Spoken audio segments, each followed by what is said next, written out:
too close. I see the world, but it's through this window. Another side to see, I'm ready to know. Not every story's written on a sleeve.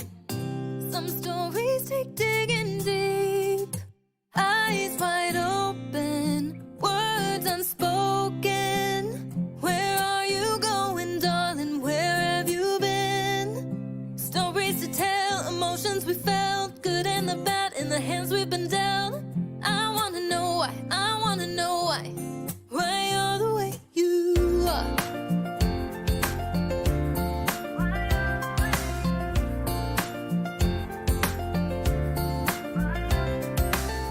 He's from the city, she's from the south. Two different chapters told miles out. That back row living in his White House. So many stories that I need to know. Not every story's written on a sleeve.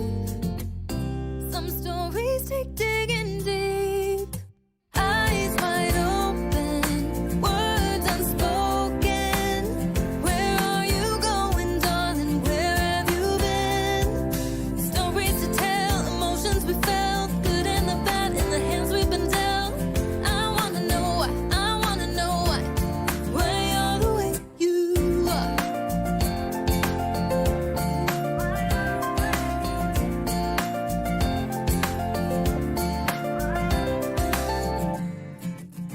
So many stories right in front of me. Some people climb to heights I've never seen.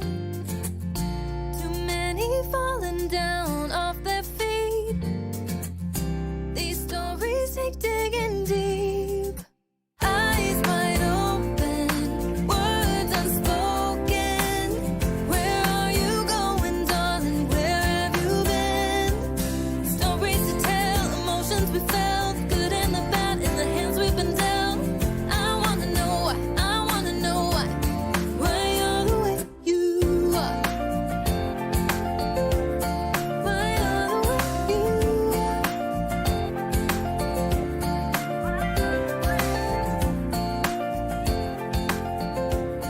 Why you're the way you are.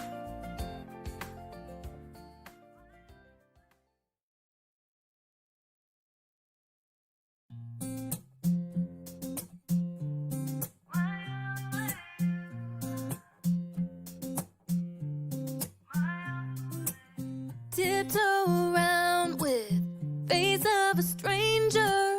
Quiet observer, never get too close. I see the world, but it's through this window. Another side to see, I'm ready to know. Not every story's written on a sleeve. Some stories take digging deep. Eyes wide open, words unspoken. Where are you going, darling? Where have you been? Stories to tell, emotions we felt, good and the bad in the hands we've been dealt. I wanna know why, I wanna know why you're the way you are.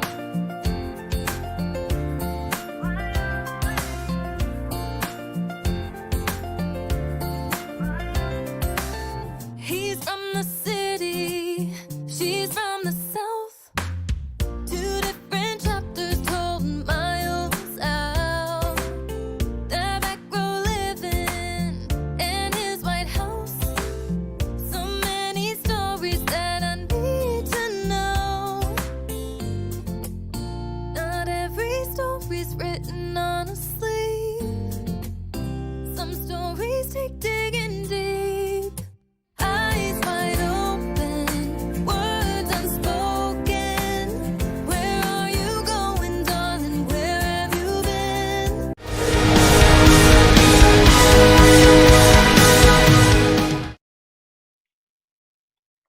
everybody. Welcome to Silverline Sunday. I'm Curtis Fujita, and I'm here with the Silverline Sunday crew. We're about to talk about what our best of 2020 is. And by best, we mean all sorts of subjects from video games and comic books to movies to whatever we experienced in 2020 that was actually good, is what we're going to go ahead and talk about today. We may have one that it's bad, but we all discussed that it might be a couple shows in a row, so we may hold off on that. But so we're gonna get started. If you're wondering where our fearless leader Roland Mann is, Roland is finishing up at a comic convention. He might join us at the end of this stream. We'll see, but he's busy working the crowds at the convention. So we're gonna go around. We're all gonna introduce ourselves, and we're gonna get started. So I'm gonna just go by how everybody is laid out here on my screen. So the first person that we're going to go ahead and introduce themselves is John, the Viking Prince of Voltan Martin. John, please tell the folks about yourself. Hey, I'm the inker on Fire Rush, which is, I'm doing the last page of issue 2 right now, and also be inking the book Wolf Hunter, which is written by Tim and drawn by AJ. Other than that, I mean, I just, that's it. Excellent. And I know you'll probably mention at the end of the show, but I think I saw something online. You're going to be doing something tomorrow with Mr. Dean Zachary, maybe. Oh yeah, I'm trying to stream more. I've been sitting here playing with camera setups and stuff all day, trying to get ready for that.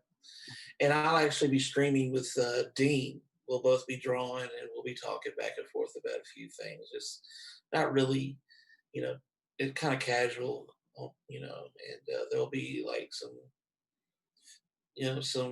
topics about drawing, some topics about influence, things like that. I plan to do one maybe once a week. I haven't decided if it's going to be once a week, once every couple of weeks, or once a month yet. Okay, very cool. And we'll mention it again at the end of the show to remind people. So excellent. Well, let's move on to our next person. We got Barb Kjellberg here. Barb, please. Hi. I'm Barb Kjellberg. I'm a longtime inker. I currently ink Cat and Mouse for Silverline. I'm the creator, the co-writer, the inker, and the colorist on my book Divinity, which I'm working on here. And I am coloring Sirens. I'm also the CFO for Silverline, which means that I'm haranguing BJ and Roland all the time to give me receipts. Excellent. So that's what I do. There you go. And on to Mr. Aaron Humphreys. Aaron, please. I'm you forgot. No. My name? No, yeah. I am the penciler on Fire Rush, which we hopefully are going to, I think we're going to be doing the second issue this year. I think we're going to be kickstarting that. I'm not sure, but I think so. I am in talks to do some other stuff already for Silverline, so I'm excited about that. And I do my own comic Goblins, which I am wrapping up right now. I'm halfway through issue 10, and 2 more issues, and then it's in the bag, and then I'm done. I can move on to the stuff. Thank God. And it's funny when you were talking about doing a show on the worst of 2020. I'm just thinking some guy like, yeah, they just sat there and cried for the whole 2 hours, and that was it, and then it was over. Yeah, but we'll do the show where you have to express it only in an interpretive dance. Well, I'm out. I have several fingers that I could use. I know. At least one. One. At least one finger I could use. Yeah. Why should you keep telling me I'm number 1? I don't understand. I know. Well, I am Curtis Fujita. I'm the creative director at Silverline. I'm also an artist, and I'm the creator of the upcoming comic book Shadow Ghost for Silverline. And the tagline for that is, it's the Kung Fu comic by a Kung Fu master, because I'm also a Kung Fu instructor. So that's me. Before we get started, we got a couple people chiming in. We got Quentin J. Bedwell. He says, yes, boom. Great to see everyone. Great to see you, Quentin. Thanks for coming in. And we also have Phil Leon, good friend of Silverline. He says, what's up, Silverline peeps? Hey, how's it going, Phil? So before we get started, just a little bit of business. First of all, we do have a Kickstarter out right now, and it's a double feature. And by double feature, it's actually two different comic books. The first one is Team Beetle, and that's by John Crowther. It's a superhero comic book based on the public domain Blue Beetle character or in that universe. So that's part of it. And then the other part, the other side of the double feature is Switchblade by Roland Mann and Leonard Kirk.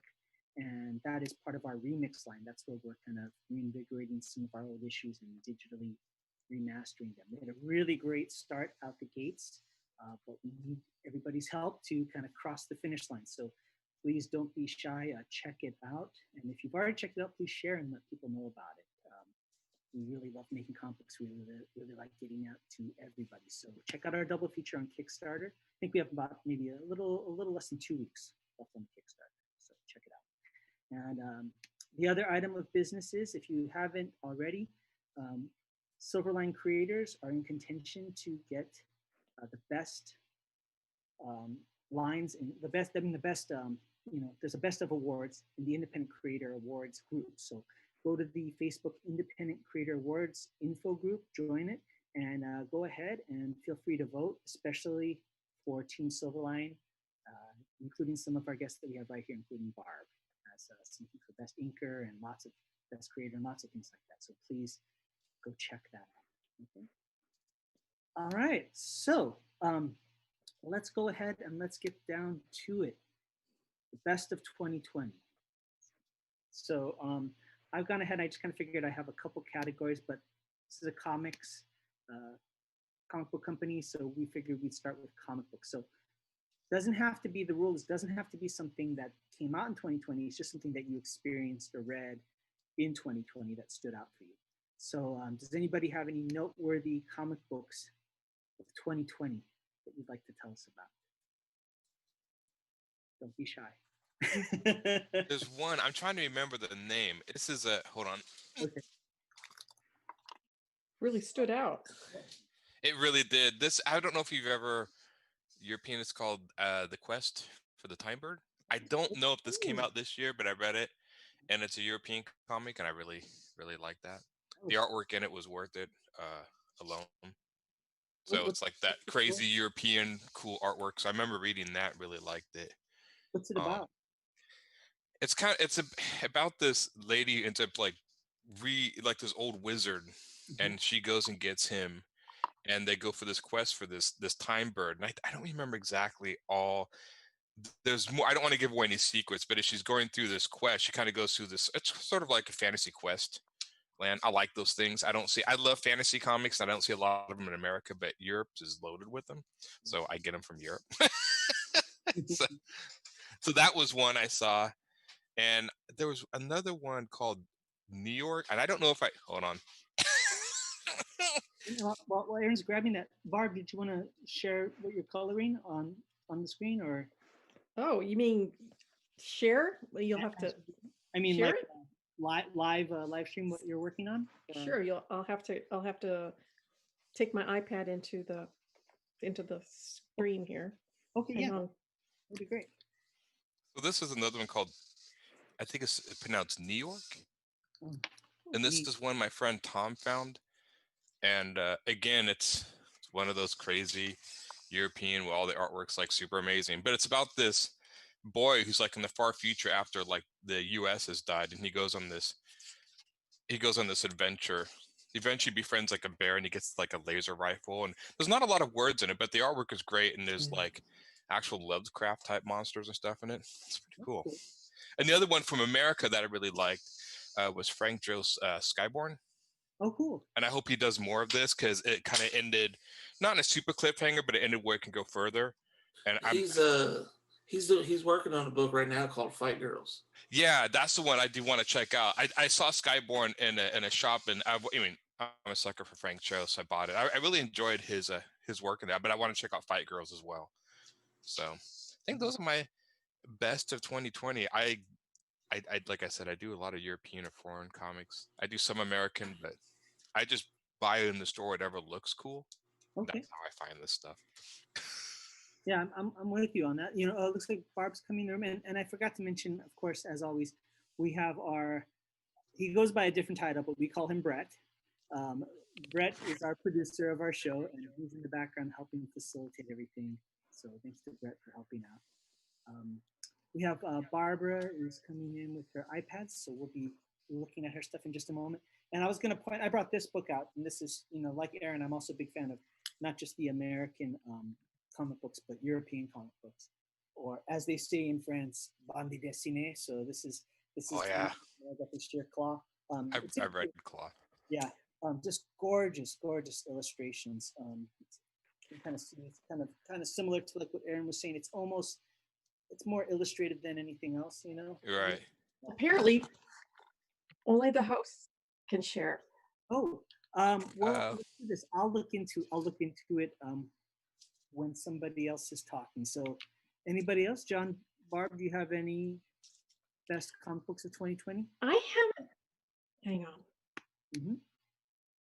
Here we go. I haven't really had a chance to read a lot of comics this year. I really liked. I went and read Elf Quest. That was one that came out this year. Not as good as the early Elf Quests, but definitely worth reading. You know, it's got my favorite character in it, so that's Skywise. Is it the same couple that did it, or is it? Yes.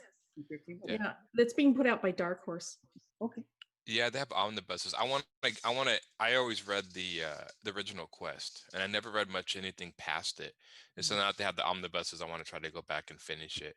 The original Quest is definitely the best. Yeah, it was just like so good, and it ended so well that when they put more out, I was like, well, I don't know, but I'd like to definitely go back and read it. Yeah.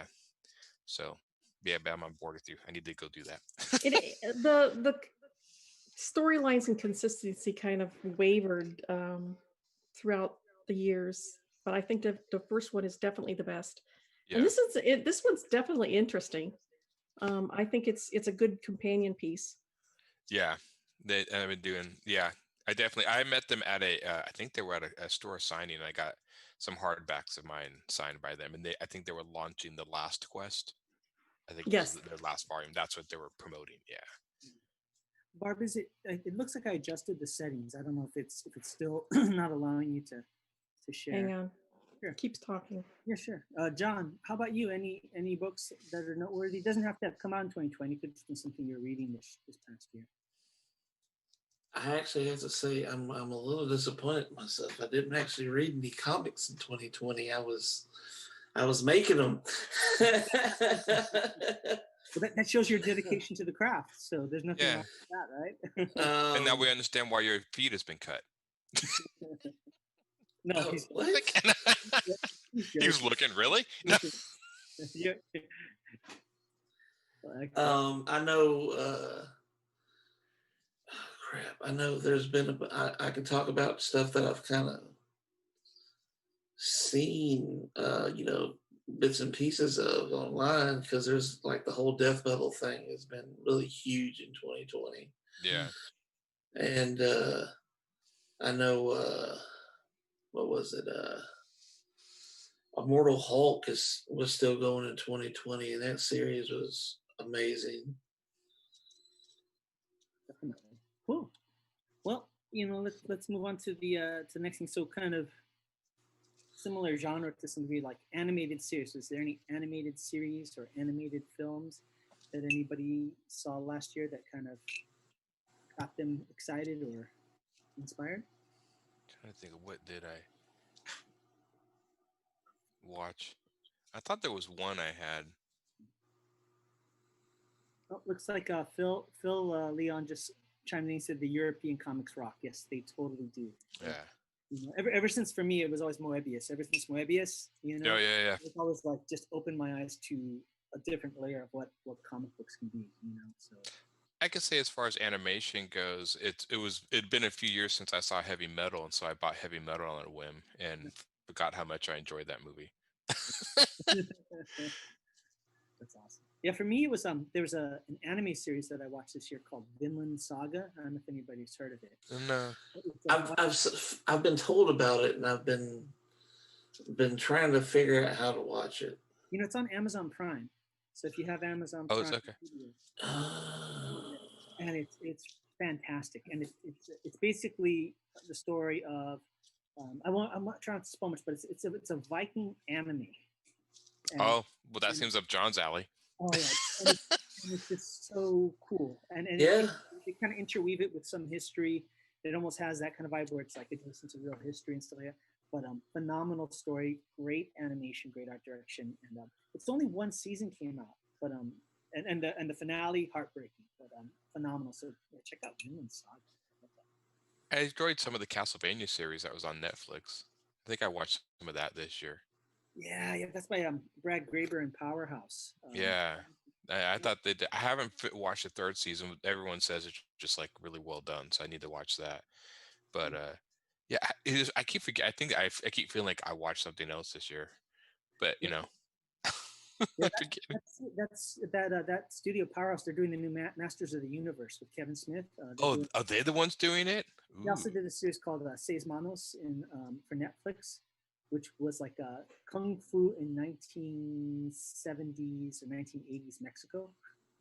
Um, Oh, and that's cool. the guy that owns the company, Brad Graber, I've interviewed him for a magazine before. He's a martial artist, and so he has this very keen instinct for action. And supposedly, I guess the story goes is that he was talking to Kevin Smith once, and Kevin Smith was writing all the ideas of what the action should be like in the script, and he just told him, "Look, if you don't have any ideas, just put in the words fighty, fighty, fighty in the pages." Fighty. Yeah, and we'll take it from there. And when I interviewed him, I said, "Is that true?" He goes, "Yeah, that's totally true because they know how to do action." So yeah, Powerhouse. Yeah. Um, yeah, Phil chimed in. He says Primal was also a great animation. That's what I wanted to see, and I can never find it. I'm like, I'm always like stream, so everything something's on like actual regular television. But that looked amazing. Yeah, And can you find that on demand at all? Does you know?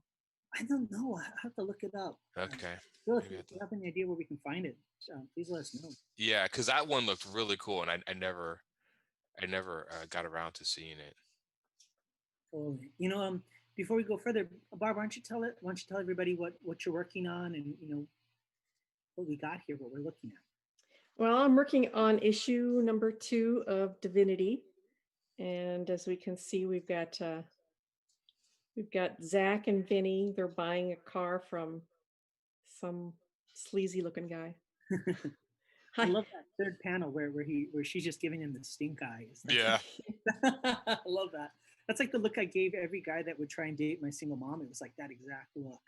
And my mom Yeah, this orange blazer is going to have more colors in it because it's truly hideous. I love it. Barb, do you paint oils or because I mean you can see the very painterly influence there. Is that? I used to paint with acrylics years ago, so yeah, I do like a little painterly influence. And he sold them in this god awful puce or chartreuse colored car too. They were just desperate to get a car. So, Whatever's the cheapest. yeah. And everybody should know, but if you don't know, Divinity is one of our premier books, one of our acclaimed books. And Barb is not only the creator, she's also the inker and the colorist. Yeah, that's what I'm trying to do anyway. And co-writer. Don't forget Yeah, co-writer. Co-writer Yeah, and she's a co-writer.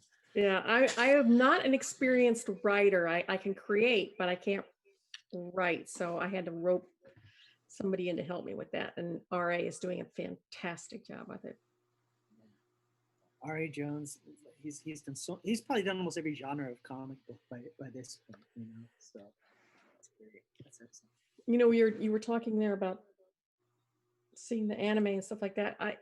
My husband and I retired from the Muggle world the last day of 2019, Okay. and we discovered Netflix. Yes. Oh my god. Oh my god, we just been binge watching like you wouldn't believe. We binge watched all of Supernatural, Okay.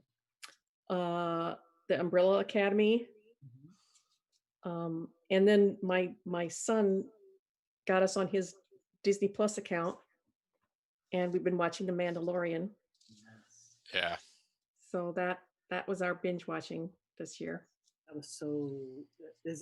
Has everybody watched? I mean, I don't know everybody out there, but Is all of our everybody on the show, has everybody seen Mandalorian? Not the second My season, not goodness. yet. Oh, what are you waiting on, Aaron? Yeah. I was watching Preacher. Okay, that's a fair reason. That's a very So, strange enough, I was thinking I did watch the final season of Clone Wars. I really liked that. And Yes. I think that was this year. I think that actually came out this year.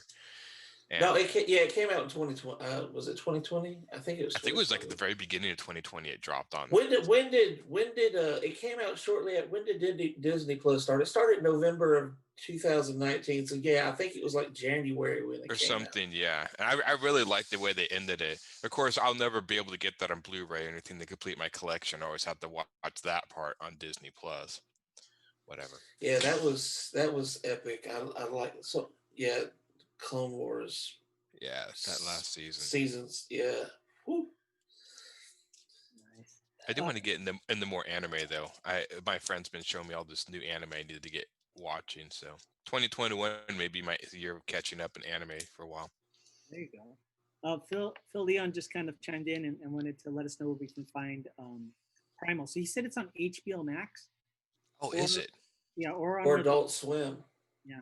I have HBO Max. Good. Okay, then I'll check it out because that looked really cool. One of my favorite animated shows is Fire and Ice. Oh yeah, The Ralph Frank Bakshi. Frazetta one, and that's what it kind of reminded me a little bit in a way. I was like, oh, that looks awesome. That's a classic. So, well, video games. Let's talk a little bit about video games in 2020. Any standouts for anybody? Any best of video games? I think my favorite is still gonna have to be the Ghost of Tsushima. I don't know. I really like that one so far. That kind of surprised me. But then again, Samrise is an easy sell for me, and because I always liked that. There was. I'm into like Dark Souls games, so I'm trying to think. Sekiro was good. Again, more samurai ninja stuff. I'm trying to think anything I non. know Ghost is definitely on my list of games to eventually get a hold of after I beat Assassin's Creed Valhalla. Yeah. Trying to think, there was some other. I'd have to look. I'm like the slowest game player because I'm usually working. So I usually play games like an hour a night or every other night. So like a 60-hour game will last me like months on end because I just slowly pick at it. So yeah. I play maybe generally about once a week Yeah. It's just so much else at to learn. best. So there's been a couple of weeks when I did it a couple more than once a week, but it's generally about once a week when I do it. Yeah. So there was another one called Bloodstain, I think Virtual of the Night, that was made by the original guy who made Castlevania. It was a Kickstarter project. I think that came out this year, and that was really fun. Okay. Yeah. Well, speaking of Sunrise, Phil Leon says Primal is also the same creator as Samurai Jack. So that's like Yeah. Jodorowsky, right? And I think he actually did the first Clone Wars cartoon too, the original. He did. Yes, he did. Mhm. Yeah. And the cool thing is he did a lot of the action sequences in Iron Man 2. Oh, did he really? Yeah, so if you see the end fight at Iron Man 2 where it's like all the robots are coming in and all that, Yeah. that was supposedly John Favreau said something to the effect of he got the idea from that from Genndy Tartakovsky because he was like, how can I have all this violence and get away with it in a PG-13 movie? He's like, make them all robots, then you can chop their heads off, you can do whatever you want. Yeah. So that's why, that's why They did that with Transformers. I mean, it's like in the G.I. Joe cartoons, everyone missed, but in Transformers, nobody missed. I mean, look at the Transformers movie. They disintegrated Starscream. Yeah, I mean, they just blew him in the bits. I'm like, good God. Okay, yeah. So they were brutal. definitely. What about you, John? What about you, John the Viking Prince Voltan? Is there any specific game that you would recommend? I mean, I've been playing Assassin's Creed Valhalla, and I definitely would recommend it. Not just because it's amazing, but just the freaking graphics. If you just see, like, it's actually get up at a vantage point, and actually just look at the graphics, it's just insane. Yeah, that's great. Yeah, I for me, my pick would be probably Miles Morales, because I was one of the lucky people that was able to get a PS5 towards the end of the year, and that game's great. I mean, it's shorter than the actual Spider-Man original game, but excellent game, great graphics, good art direction, you know. And one thing that I like is they use a little bit of depth of field. Like I don't know if you folks have experienced this, but in a lot of the, I guess, current gen and even past gen, this idea of like the graphics fidelity, sometimes everything is detailed. Like even stuff in the distance is super detailed, so you don't get any depth, you know.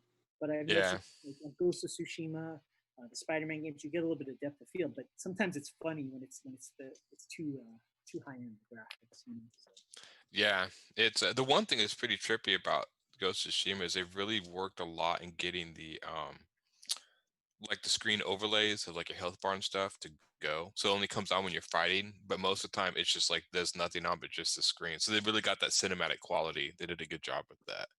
I liked how they used like when you're using the map, you know, you set like a waypoint. In a lot of games, it'll be flashing in the distance, and it'll be, Yeah. like, you know, but what they made it is that whenever you press the button, the wind blows in the direction you're supposed to be going. Yeah. You got the beautiful like cherry blossom leaves, you know, going down there. And it's just Yeah. clever way. It's a really good immersive. I mean, that game really does like immerse you in the world. The first one, why never usually most games you try to hurry, make the horse run fast, but a lot of times I'll just sit there and walk around with the horse just Yeah. because it's kind of pretty to look at everything. Absolutely. Yeah, definitely. Yeah, I don't even use the horse in Assassin's Creed Valhalla. I'm just walking around. Yeah. The one game I do want to play, and it's one of those like I'll get around to it. I do want to play the Star Wars Rogue Squadron Yeah. because I do have a VR unit, so I do want to play that virtual reality. I heard it's really good. I heard it's really, a lot of free DLC stuff coming. You know. Yeah, which they said they were not going to do, so I'm glad that they are doing that. Yeah. And they put the B-wing in, which is one of my favorite ships. I'm like, okay, I may have to buy it now. So. You know, the last video game I played, What's that? Pong. Pong. Classic. Hey, and we were the most popular kids in town because we had the brand new video game. So the other kids were trying to get over the house. Hmm? The other kids were coming over to the house and trying to. There was, because we had Pong. Did you charge admission? No, we should Should have. Could have made bank. Oh yeah. I want to point out something I'm watching. You know, Barb do with the colors, which is really cool. You know, is because her background is an inker. It's really cool to see how decisive she is, picking those feels and going around the lines and stuff like that, and selecting the colors. Normally, you know, it takes, even for me, sometimes it takes a while because I don't ink a lot, you know, but she has this kind of quickness and dexterity with it that must come from all those decades of inking, you know. So it's really it's impressive to see her workflow, you know. So. It's fast because I'm about 2 months behind. Oh, okay.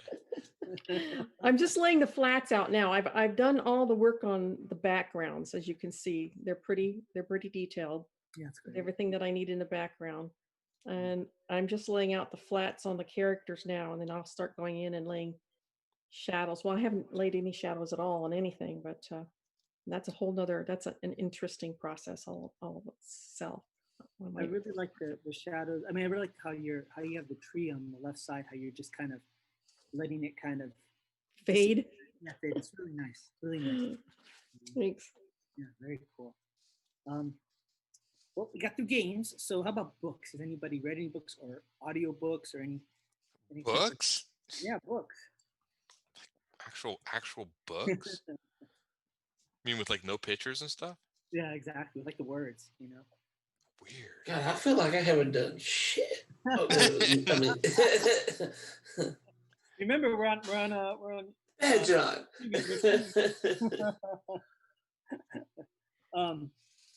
I did read some short stories, but nothing that stands. I felt like I did read a book this year. Why is this year like so hard to remember? I'm like looking back, I'm like I remember all the stuff I was going through, but I felt like I did. I think I did start trying to read a book and I quit halfway through. I bought a book at a convention that some guy selling his own book, and it was okay. It just, this one guy, he like kept getting captured by the forces and he's released and captured and released and captured. It kept going back. By like the third or fourth time, I'm like, okay, you're stretching this out beyond belief. You just need to stop. But oh wow, that jacket looks horrible. Sorry. That's my reference. I thought that was your jacket, Barb. I use reference, and the thing about Procreate is that you can actually say, I want to pick this color here. Oh, nice. I can actually just push my finger on it and it'll choose it, and then I can use that color. But right now I'm going back for. Thank God he's being nice. I know. This is my this is my color schemes for this. So I'm on my shadow right now. I like how you wrote it out in the color. Yeah. Really cool. Mm-hmm. Very cool. Yeah. I'm lazy. I'll just when I color my comic pages, I just put up the last page I colored, and then I just sit there and steal the colors from the last page and drop it into the new page. Well, it's what's so cool too is just this idea that pre internet era, right? You wouldn't know how anybody's workflow was or anything like that. Now with stuff like this, you can actually see Barb's creative process, which is really neat. Yeah, very cool. Well, as far as books for me, I read this book, and it's totally not comic book related, but I read this book called Rich Dad Poor Dad. I don't know if you ever heard of that book, but it really changed how I view things. About it's by this gentleman named Robert Kiyosaki, and he basically grew up. He's from Hawaii, and he became this successful businessman or entrepreneur. And the whole story is that when he was growing up, his father, he called his poor dad, was highly educated and worked for Department of Education in Hawaii, Board of Education. But his mindset about money and how to handle money was very poor. And so he actually learned a lot about finance and money from his dad, from his best friend's father, who was an entrepreneur who didn't graduate high school, but was a very successful businessman. And the whole book is just kind of about how you view money and how you use it to kind of leverage things. And to think in a different mindset. And so it is a fascinating book, and it just changed how I view things. And it also put me onto another book called The Richest Man in Babylon, which I don't know if you've ever heard of that, but that's a fascinating book about the same kind of thing. Again, not comic book related, but it's a really, really good read or a good listen. So I highly recommend it. Well, I don't know if this was a very smart choice for this year, but I started 1 second after, and then the day after, and I'm now on the year after, or 1 year after. No, it's an apocalyptic book. Why am I reading this? I have no idea why I'm reading. Is it a big book or? There's a series of books. Oh, really? Okay. And it's about the Chinese launching atomic weapons in our atmosphere, and it creates this massive EMP pulse that knocks everything out, and everybody's got to basically back to the Stone Age again. And only old so cars. Barb's preparing. Yeah. Yeah. And I don't know why I chose that to read this year, but maybe I was being in a morbid mood. But I read that, and of course I read a lot of history biographies of kings and queens and stuff like that, because I find it fascinating, because I'm a history geek. Well, totally. All that stuff is like, it's like the best drama, right? Like my wife and I were watching a BBC series about the royalty in England, and it's just disturbing here about like sons, trying to dethrone the father, and then the uncle kills the nephew, and it's like. Oh yeah. Oh yeah. Right now I'm listening to one about Queen Anne, and she had like 17 pregnancies, and none of her children lived. It's like, oh, that's horrifying.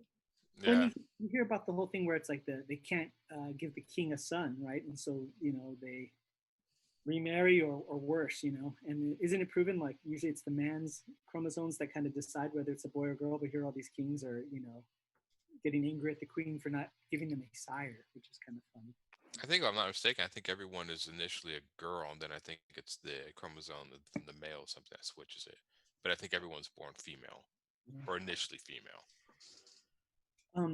Phil Leon chimed in about coloring, because Phil's doing the colors for White Devil, right? R.A. Jones. We were just speaking about R.A. Jones' book. He said he does the same. He grabs colors from the previous page, or just save them in my color palette. Yeah. Yep. I should make a color palette. It'd be a lot easier. Let me show you. See, there's Mr. E. There's Nice. Olivia. Nice. Zach's skin color, hair, eyes. Divinity's skin color, hair, eyes. This is from Sirens. And then I've got palettes that are like, this is subtle, this is sepia, ascending, white, Yeah. black, Like the camp. metallic, goldens, silvers, stuff like Yeah. that. It's funny. I think in my comic, only my characters are done in like okay, so like 100% opacity or solid colors. The background is done usually in a multiply layer, other layer where I knock the opacity down to make it more muted, so my characters stand out. And also, I put I when I started making my book, I got a hold of this old book that was aged, it looked like it was very old, and I photocopied a bunch of pages, and then I used those pages as a texture in the background. So I've been playing with texture and stuff. And then I make bright colors like that. And then when I'm all done with everything, I desaturate it by 25%. Okay. And then it just knocks it into this. It looks old. I want it to look old. And so that's how I do it. Yeah, Um, I do like how your book has that kind of beige, kind of weathered paper Mhm. color. that's how, yeah, that's what I was working at. Yeah, I'm glad that's coming across. Yeah, that's what I was that's why I thought about doing, because I have a different way. I also color my kids' book, and I was like, no, I'm going to do a little less shading. So only the characters actually have shading, and then the other shading is done just by pencil work on the background and stuff. What I'm doing now is I set up a translucent shadow layer. So it's everything underneath it shines through. This is the shadow. Yeah. Oh, Alex Sarabia just chimed in. He says, "Wow." So I think he's happy with how things are coming along. Yep, there's my shadow layer there, the layer and the layer 9 and the mask. I do that too. Well, like I'll put an entire, like an opacity. Like I've done that many Yeah. times. I do single prints. I'll like do my colors and I'll put like a blue and do it at like 10% opacity, and it gives it like that, changed everything to like a blue, Mhm. pushes it towards that. Yeah. Yep, that's exactly. I use it on the entire page. Mm-hmm. It kind of, for my it helps shadows. kind of tie the colors together in a weird way. It doesn't seem like it should, but it kind of does. So they kind of look all together. At least it does to me. Yeah. Cool. Very cool. So here's an interesting one, and then everybody does it because you have to. So food. Any special food or culinary revelations you had over this entire COVID situation? Strange enough, we got some bowls, some ramen bowls from Costco that were actually pretty tasty. And I haven't eaten ramen in years, 'cause I used to eat ramen as a kid and it doesn't agree with me anymore. But these ones are really good. So I'm like, oh, I'm surprised. I'm eating these weird ramen bowls again.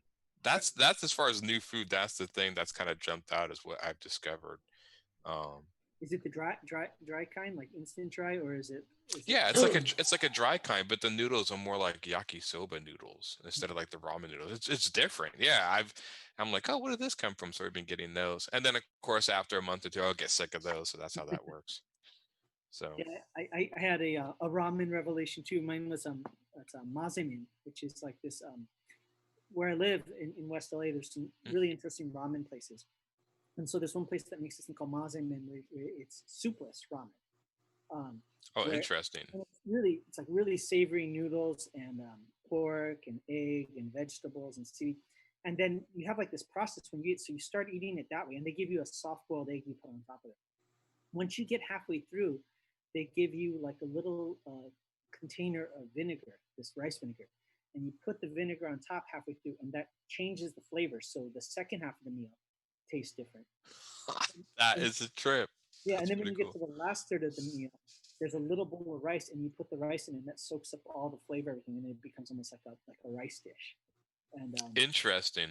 That sounds awesome. Yeah. really good. It's called mazemin. So if you're in the West LA area, the place that has it is called Mogu Mogu. But I'm sure there's got to be some places elsewhere that are starting to do They've this. probably done it. I remember we have a I don't know if it's a Japanese supermarket. I think it's an Asian supermarket, but I think it's Japanese based mostly. And I went there and just like grabbed a bunch of like dried ramen stuff just to try out different flavors. Like the weirder the flavor I don't know about, I tried it. Some of them were really good. Some of them were not. But I mean, I just like, oh, they're like a few bucks or whatever. So I went through and just I'll do that in a grocery store sometimes. I'll just buy random stuff and just see if I like, especially if it's cheap, whatever. I do that, and again, my wife just rolls her eyes. Sometimes it's a hit, a lot of times it's not. But I'm very adventurous. Yeah. In 2020, one of the funny ones is we went to this Asian grocery store near my mother-in-law's, and they had this. All right, this is crazy. They had like these little, looks like a little pots. It's like plastic, but it looks actually like a pot, like a honey pot of yogurts. And the brand's name was called Clever Mama. Okay. And I was like, okay, this is interesting. Clever Mama, and they had like strawberry yogurt, this, and they had one, and it was sounded nasty, but I wanted to try it. It said it was cheese yogurt. Ew. I know. So I got it, and I was like, I don't know, I'll give it a try. It was horrible. It was horrible. And I ate like 2 spoonfuls, and then I left the rest. I had like a 6-pack of this stuff, and I left it on my counter for like a couple weeks because if I threw it away, my wife would get on my case for wasting money. And neither one of us would eat it, and the thing was just there in purgatory for like a couple weeks until we finally tossed it. So. Yeah, it's hard, especially if, like you said, if it comes in a 6-pack. If you could buy an individual packet of that and just be like, oh, that doesn't work. But yeah, when you buy it and it only comes in 6-packs, like, oh man, if this sucks, darn, yeah. I'd have just chunked it. I'd have been like, well, screw that. You're gonna be mad. Tough luck. Yeah. How about you, John? Anything special you get to eat this past year, or anything interesting? Well, I got to try a couple of different restaurants. Like I finally tried Freddy's.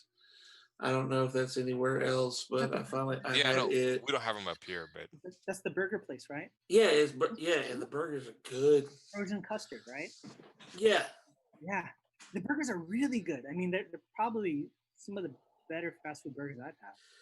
I tried DoorDash this year, and I figured, and I'm done. After I think the 3rd time of getting an order screwed up, and all they wanted to do was give me a refund. I was like, well, I'm done using this app. Yeah. Oh, Quentin J. Bedwell, I think he's talking about the food. He says, usually my wife asks how it is, and I say, oh my God, this is so good, you have to try it. That's how you get around it. That's a good strategy. Yeah. No, I want you to have it. I want you to enjoy it. I got Yeah, this for you you. try it. The one of the things I was really big into is trying out different chip flavors. It's like potato chip flavors. And I remember at Subway years ago, and I think they also sold them in stores. Frito-Lay would do these really weird where they'd have like a Reuben flavored potato chip, like a Reuben sandwich, and it tasted just like a Reuben. It was crazy. I think they even had a ramen flavor, and I can't remember if I tried that one, but just really just really weird flavors. And I think they had a teriyaki one too that was actually really good. And I think it was like a contest, like whoever sold the most, like won a limited flavor. So it was really fun. And every once in a while, they would just I just have fun going through and trying all these different flavors. That's a little bag of potato chips. You don't like it, you just chuck the bag. I mean, who cares? Yeah, I had at the Chinese grocery store. I got Lay's. It was tomato and Mexican chicken flavored Lay's potato chips. Yeah, Lay's does a lot of that. It was not good. Not good. Sometimes they win. Sometimes they don't. Yeah. I think I ate it like insane number of Reubens this past year. Oh, yeah. Hey, there's not a good, but the only place I think out here that serves Reubens is like a place called Sherry's, which is like a Denny's, and that's a hit or miss. Yeah, I can't find a place that serves a good Reuben because I like Reubens if you can find good ones. How about you, Barb? Anything interesting on the menu this past year? Well, since we've been pretty much holed up, I tried my hand at bread, which I like making bread, but oops. Do you have like the machine, the bread making machine? I do, but see it's tricky because they make it look so easy. It's not. If you don't do it just right even in the bread maker, it comes out real hard and flat. Mm-hmm. So that's pretty much. I mean, and glass nickel pizza. I don't know if anybody has glass nickel pizza anywhere but around here. Oh my God, that stuff it's heavenly. Do you guys ever have round table pizza? Does that exist anywhere beyond? It's been around. Yeah, that's good stuff. Round table is one of my favorites. I didn't know because we have like a Fred Meyer's, which is owned by Kroger's. Kroger's, as everyone else knows, but we don't have Kroger's up here. We have Fred Meyer's. Same thing, owned by the same company. Well, apparently I'm missing out on a whole bunch of stuff down here in the South. Oh, I've seen some of the food you post. I think you got things on lock over there. So you have some good food over there.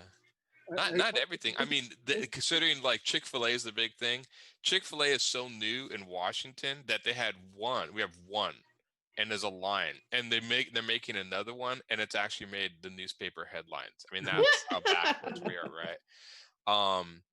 But what was it? We have a Popeyes chicken, but like only one. We tried to put a Church's chicken, failed, Oh, really? and then never tried it again. So yeah, there's a lot of places. My friend is from Louisiana, so she's like, oh, all these places coming up and what she likes or whatever. But yeah, we got caught in Popeye's chicken, and we eat that once, then be like, never again, and then like a few weeks later, okay, one more time. That's evil. Did See, anybody everybody who have comes, a sandwich? Sorry to interrupt. I never had it. Did anybody have that? The Popeye's chicken sandwich? Everybody's raving about it. no, wait, I think somebody got I it never for me, did, and I no. was like, somebody got it for me, and I was like, it's not special. Really? Yeah. I never did have it. I never tried it, but I remember, yeah, it was like we're out of the sandwich, and it was this weird thing. But see, But down that's- here we have a place called Jack Purtle's, Jack Purtles? and Jack Purtle's is like KFC has tried to buy Jack Purtle's several times, and I don't know if anywhere else there's one except for like around this area. And they have a steak sandwich, and they have a chicken sandwich. And you can actually do the chicken sandwich like the steak sandwich with gravy, cheese, and coleslaw on Ooh. it. And it is awesome. Really? Yes. I gotta try that one. Jack Purtles is what it's called. Oh, you come to Memphis, you're trying it. Okay. I need to get, I think I need, Roland, has Roland tried it? I don't know. We'll find out. Yeah, what was it? We have Killer Burger up here, which is good. I don't know if that's a local chain to us or not. And they're a hamburger place, and they make like hamburgers with like jalapenos and stuff. They always change it up, but you go in and they play like metal music, and it's all like, rock out. But their hamburgers are one of those ones that when you're done, you're like, wow, I don't want to eat a hamburger for like weeks on end. They're very rich and very filling, but they're good. Sounds like my kind of burger.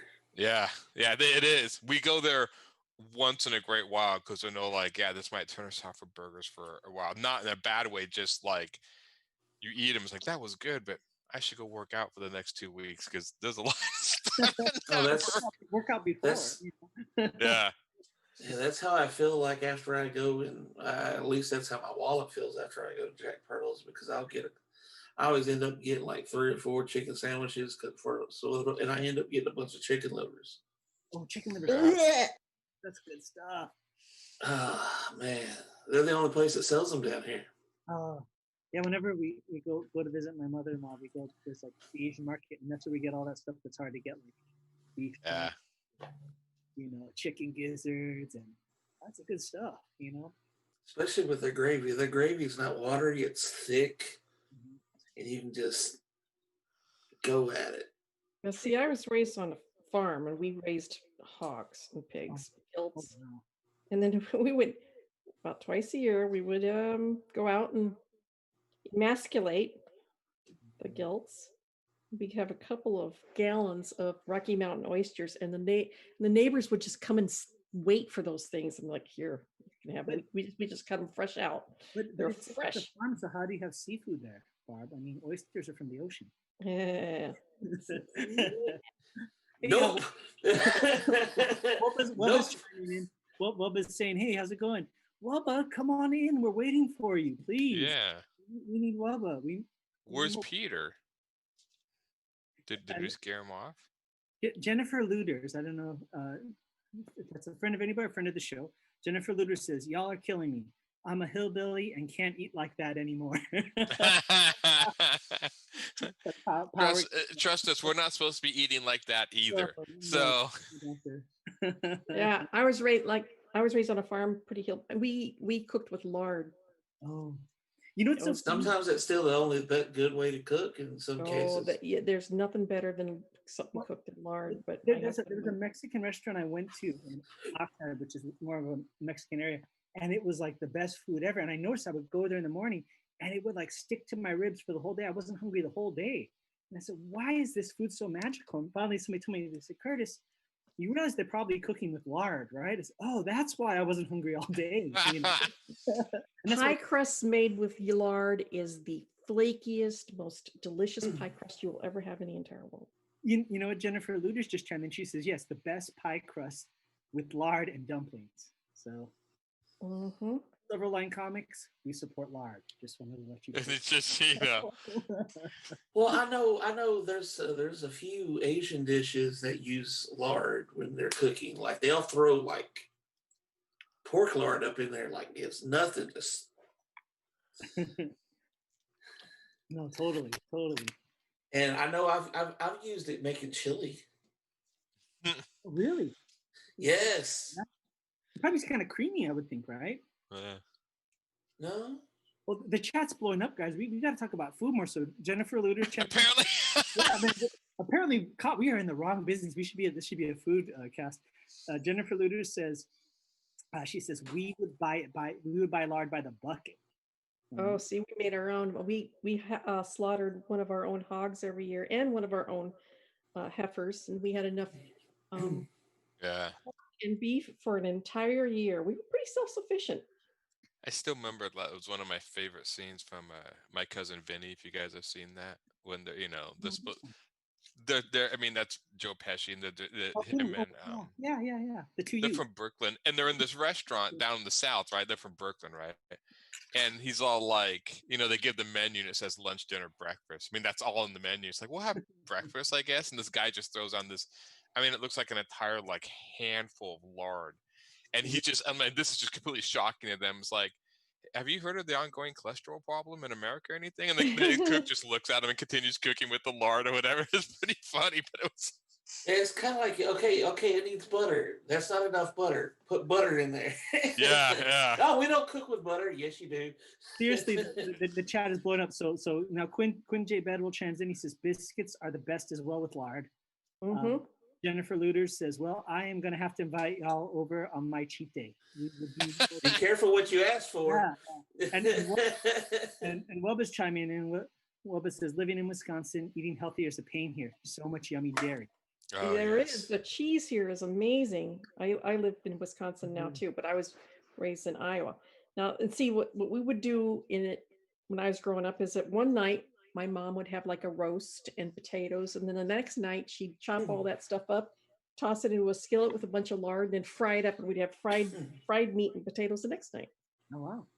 Damn, Oh I know yeah, my- we're definitely eating with Jennifer. She says they eat a whole lot of deer over in West Virginia. Oh yeah. Yeah. I think when COVID is over, we have to talk to Roland. We have to have a series of Silverline potlucks where it's us and the fan. Yeah.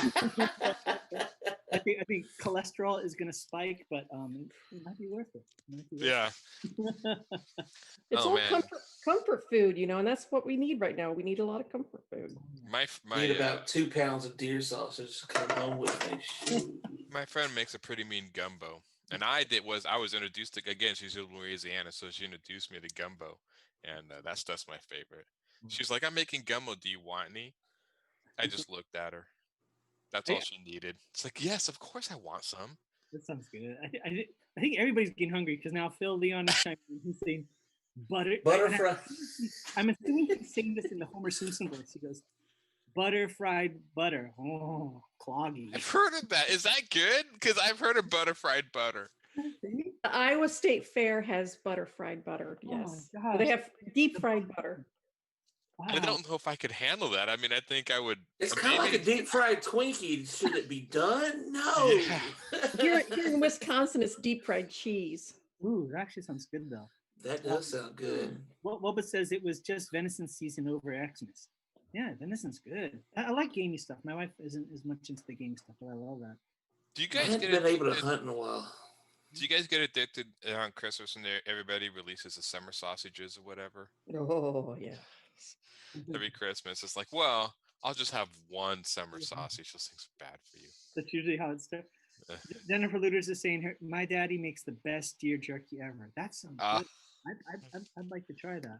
I'll take 5 pounds, please. Yeah. And yeah.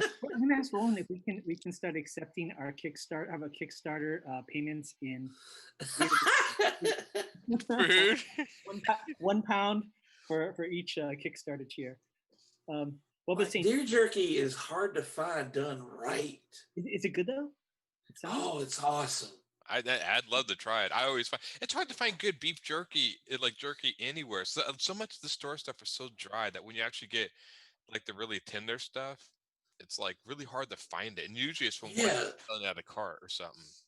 Yeah, like I hate jerky should not be dried out to the point of shoe leather. Yeah. That is Yeah. just horrible. But every time I'd be at a place like at a fair or something, you want to try beef jerky? I'm like, okay. See, my big thing I hunt down all around Portland is getting Italian sandwiches, and I found a few places, even in Portland, that serve some really good Italian. And nothing like the East Coast. I've had sandwiches in the East Coast. That's a whole another level of goodness. But for us West Coasters, they're not bad. So.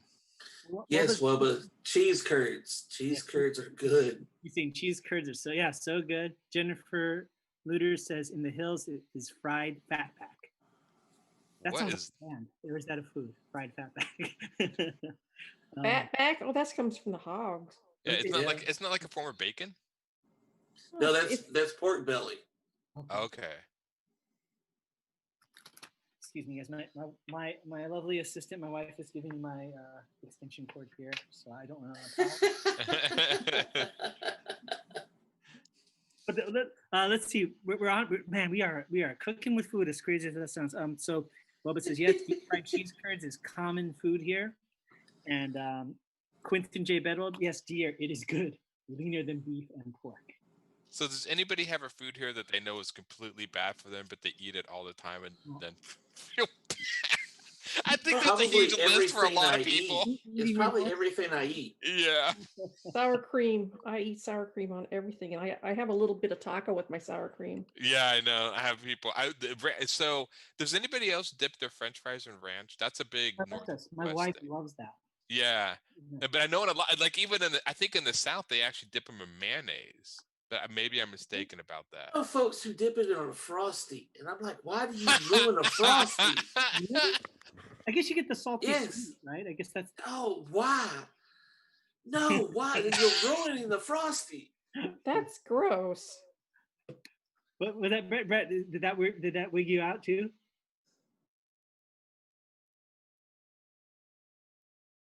Okay, so Yes, Roland is one of them that does that. Yes. No, but can they Ugh. or should I let them know what you said? Okay, so Brett, our unpaid producer, as he's known, chimed in. He's Roland's son, and he was saying that him and his dad do it. So apparently, it's good enough for the first family of Silverline. So it should be good enough for all of us. When my husband and I went to Canada the year after we got together, we got up there and we asked for a burger and French fries, and they brought us gravy. I was like, "What the hell is this?" I didn't know what poutine was at that time, That stuff is so good. and it's like, So good. "You put gravy on your French fries? Where's the ketchup?" Yeah. And they looked at me like, "You're American, aren't you?" I still Yeah. need to have waffle and gravy. It was a chicken and Chicken waffles. and waffles is awesome. Yeah, I still yeah. need to have. See, Yeah. the thing I'm bad at is sometimes if somebody offers a really good chili dog. Oh gosh. Dude, I used to have a place with a guy. It was in college. It was like this little place. I mean, a little and like independent that he would have birds fly around inside. I mean, he was all about the health code, right? Wow. But he was one of those people. When you're in college, you give a little bit of money, and he gives you a ton of food. And when I'd get the chili dog, he buried it so much in chili you couldn't find the hot dog. So I'm like, this scores. Well, Hey, Wubba, I'm gonna need I'm gonna need like a tub of that yeah, well, bacon beer tea soup. yeah. Let me read the chat because we have quite a few messages. I think we struck a nerve with everybody. Yeah, I know. Well, food is universal. So let's see. Wubba says Jacqueline's jerky is made in northern Wisconsin. So good to know. Jennifer Luders says amen, and we agree. She said You, what is it, Brett? Oh, it's okay, no worries. She also says, I had some good sandwiches at the DeLand event today. So, okay, you were there at the event. You saw Roland and everybody. She says it was a truck. And she goes, yes, back fat is from a hog. Let's see, Quentin J. Bedwell, everything we've been talking about. Wubba, bacon, beer cheese. Beer cheese, bacon, beer cheese soup. So unhealthy. So good. That just sounds like three perfect. Sometimes in my household, bacon is a seasoning. So I think that's Yeah. with you on that. I'm gonna hold back a right brand bacon that's ready to get cooked in my freaking fridge right now. Oh, that sounds good. I want to crack one open right now. I have a can in. Anyways, let's leave that alone. Well, Phil Leon says, here's a tie-in. Check out a set of comic strips on Tapas called Food Hates You. LOL, funny Food stuff. hates you. Food hate. I've eaten things where the next morning I feel that way, so that makes sense. And Bubba clarified, yes, there's beer. We should do like you know how they pair food with like wine? We should have like, okay, this food goes with this comic book. Like when you read Cat and Mouse, you need to have cheese or something. Yeah. Well, you have to have etouffee. Etouffee, yes. There you go. I can see gumbo going with that. Then that's the only Southern Louisiana dish I know. So I remember I'm from the Northwest here. Well, apparently it was supposed to be famous for our seafood, and I'm not a huge seafood fan, so I missed that whole thing. Except salmon, I love salmon, especially smoked. That stuff's good. Lox and bagels. That's good stuff. Well, Wubba says bacon bits is a seasoning. Yeah, that's true. It is. It is true. It is. See, I'm not that far. One of the cool things is, I'm originally from Hawaii, and Hawaii has a lot of fusion food, right? Because it all goes back to the pineapple plantations. So you have Japanese, Portuguese, Chinese, Hawaiian, all these different people there. And when they would have lunch and they'd break bread, they'd say, oh, what are you having? And they'd share. And so eventually it amalgamated into the cuisine of Hawaii. And so you have really interesting stuff like, has anybody ever had this Japanese dessert called mochi? It's like a the ice cream with the It's made out of dough. rice. It's made out of rice. Yeah, it's made out of rice, and the ice cream is the more modern interpretation. It used to be with red beans inside, like almost like a sweet bean paste in the middle. Okay. But what they did in Hawaii recently is they took that mochi dough, right, which is very soft and sweet, and they put it onto fried chicken and they fry it, and it's so good. So it's like crispy, and then you bite it and it's soft and it's sweet, and it's like my art director in video games would say. One time we ate something that was really good, and I said, well, how good is it? He goes, it's like looking at the face of God. Like, I want to try like the homemade spam that they make down in freaking Hawaii, because I know it's totally different flavor profile and everything. Yeah, they have like different versions of it there. Like Hawaiians love their spam, That's pork shoulder. Yeah. Wubba chimed in. He said gumbo and jambalaya is cat and mouse food. Okay. And Jennifer Luders. Jennifer, you are getting to the top of our list now, because she said that she also lived in Hawaii. So I know between Hawaii and back fat, you're one of my favorite people now. So yeah, I'm a little jealous of my kid because she's stationed in Hawaii, because she gets to try some of that food. You should go and visit her sometime if you she's on base probably, right? Or yes. Well, she's on a ship. Okay. Oh yeah, Navy. All right. Yeah. Yeah. Jennifer just dropped some authentic Hawaii stuff. They sell spam at McDonald's. Yes, they do. They sell spam musubi, and they sell ramen at Hawaii McDonald's. So that's McDonald's everywhere else gets the good stuff except for here in the 48 Continentals. Yeah. Well, I don't know. Up in Maine, you can get lobster at McDonald's. Yeah, you can have the lobster. But how would that taste? I mean, I'm just like, I guess I'm just one of these. I haven't eaten McDonald's in a long time, so I'm just like thinking anything from there. Like, is it really good? I mean, is it? I don't. Maybe not. Oh, you have no. It's first of all, let me read what Jennifer says. She says, her husband is retired Army, and have you tried Loco Moco? Loco Moco is, all right. Get this. Prepare to have your life change. Loco Moco is 2 scoops of rice, and if you do it the Hawaiian way, Roland's coming in. You have to scoop the rice with an ice cream scooper, He's not gonna know what we're talking about. 2 hamburger patties with gravy and eggs for breakfast. And it was amazing. Hey, Roland's coming in. He's connecting to the audio, so It's got That's it's got fried egg in there, doesn't it? oh yeah. Loco moco. And Jennifer Lutters also says, or the fried donuts with pudding in it. So that's called malasadas. And it's imagine like a huge donut hole with coconut cream inside. And yeah, I miss that. It's our fearless leader. Yes. Yeah, but I can't figure out how to get connected here. Huh. oh, there he is. You're in. We hear you. We can see you. I think we're Okay. good. Oh, I see what's happening. It's going full screen somehow. That's why I can't do anything. Exit full screen. There we go. Okay, so you There can you hear me? Yeah, I can hear you. We can hear you. Hey, Hey, He's back. how's it going, Roland? it's going good. Ah, there we go. There you all are. All right. Whew. Got a skeleton crew tonight, huh? Yeah. Yeah. We're talking about food. We're talking about food. You know, listen, That's not what we started with, but that's what Yeah. we're talking about. The chat blew up. I mean, we are going crazy over here. It's like the New York oh, Stock. foodies, huh? Well, can I offer a couple of things to catch up? Please. Yeah, sure. So I read April Morning by Howard Fast.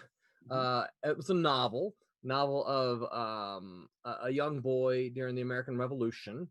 And it was just basically the whole novel was one day. It was the Boston Commons shot, and it was his experience going through that entire day and fighting the British Concord and Lexington. Oh, interesting. Yeah, it was good, good book. Kind of like Johnny Tremaine. It's an old book, but it was new to me. Games, I played Grand Tactician, and my computer can't handle it, and so it was a bit frustrating at times. But it's a broad.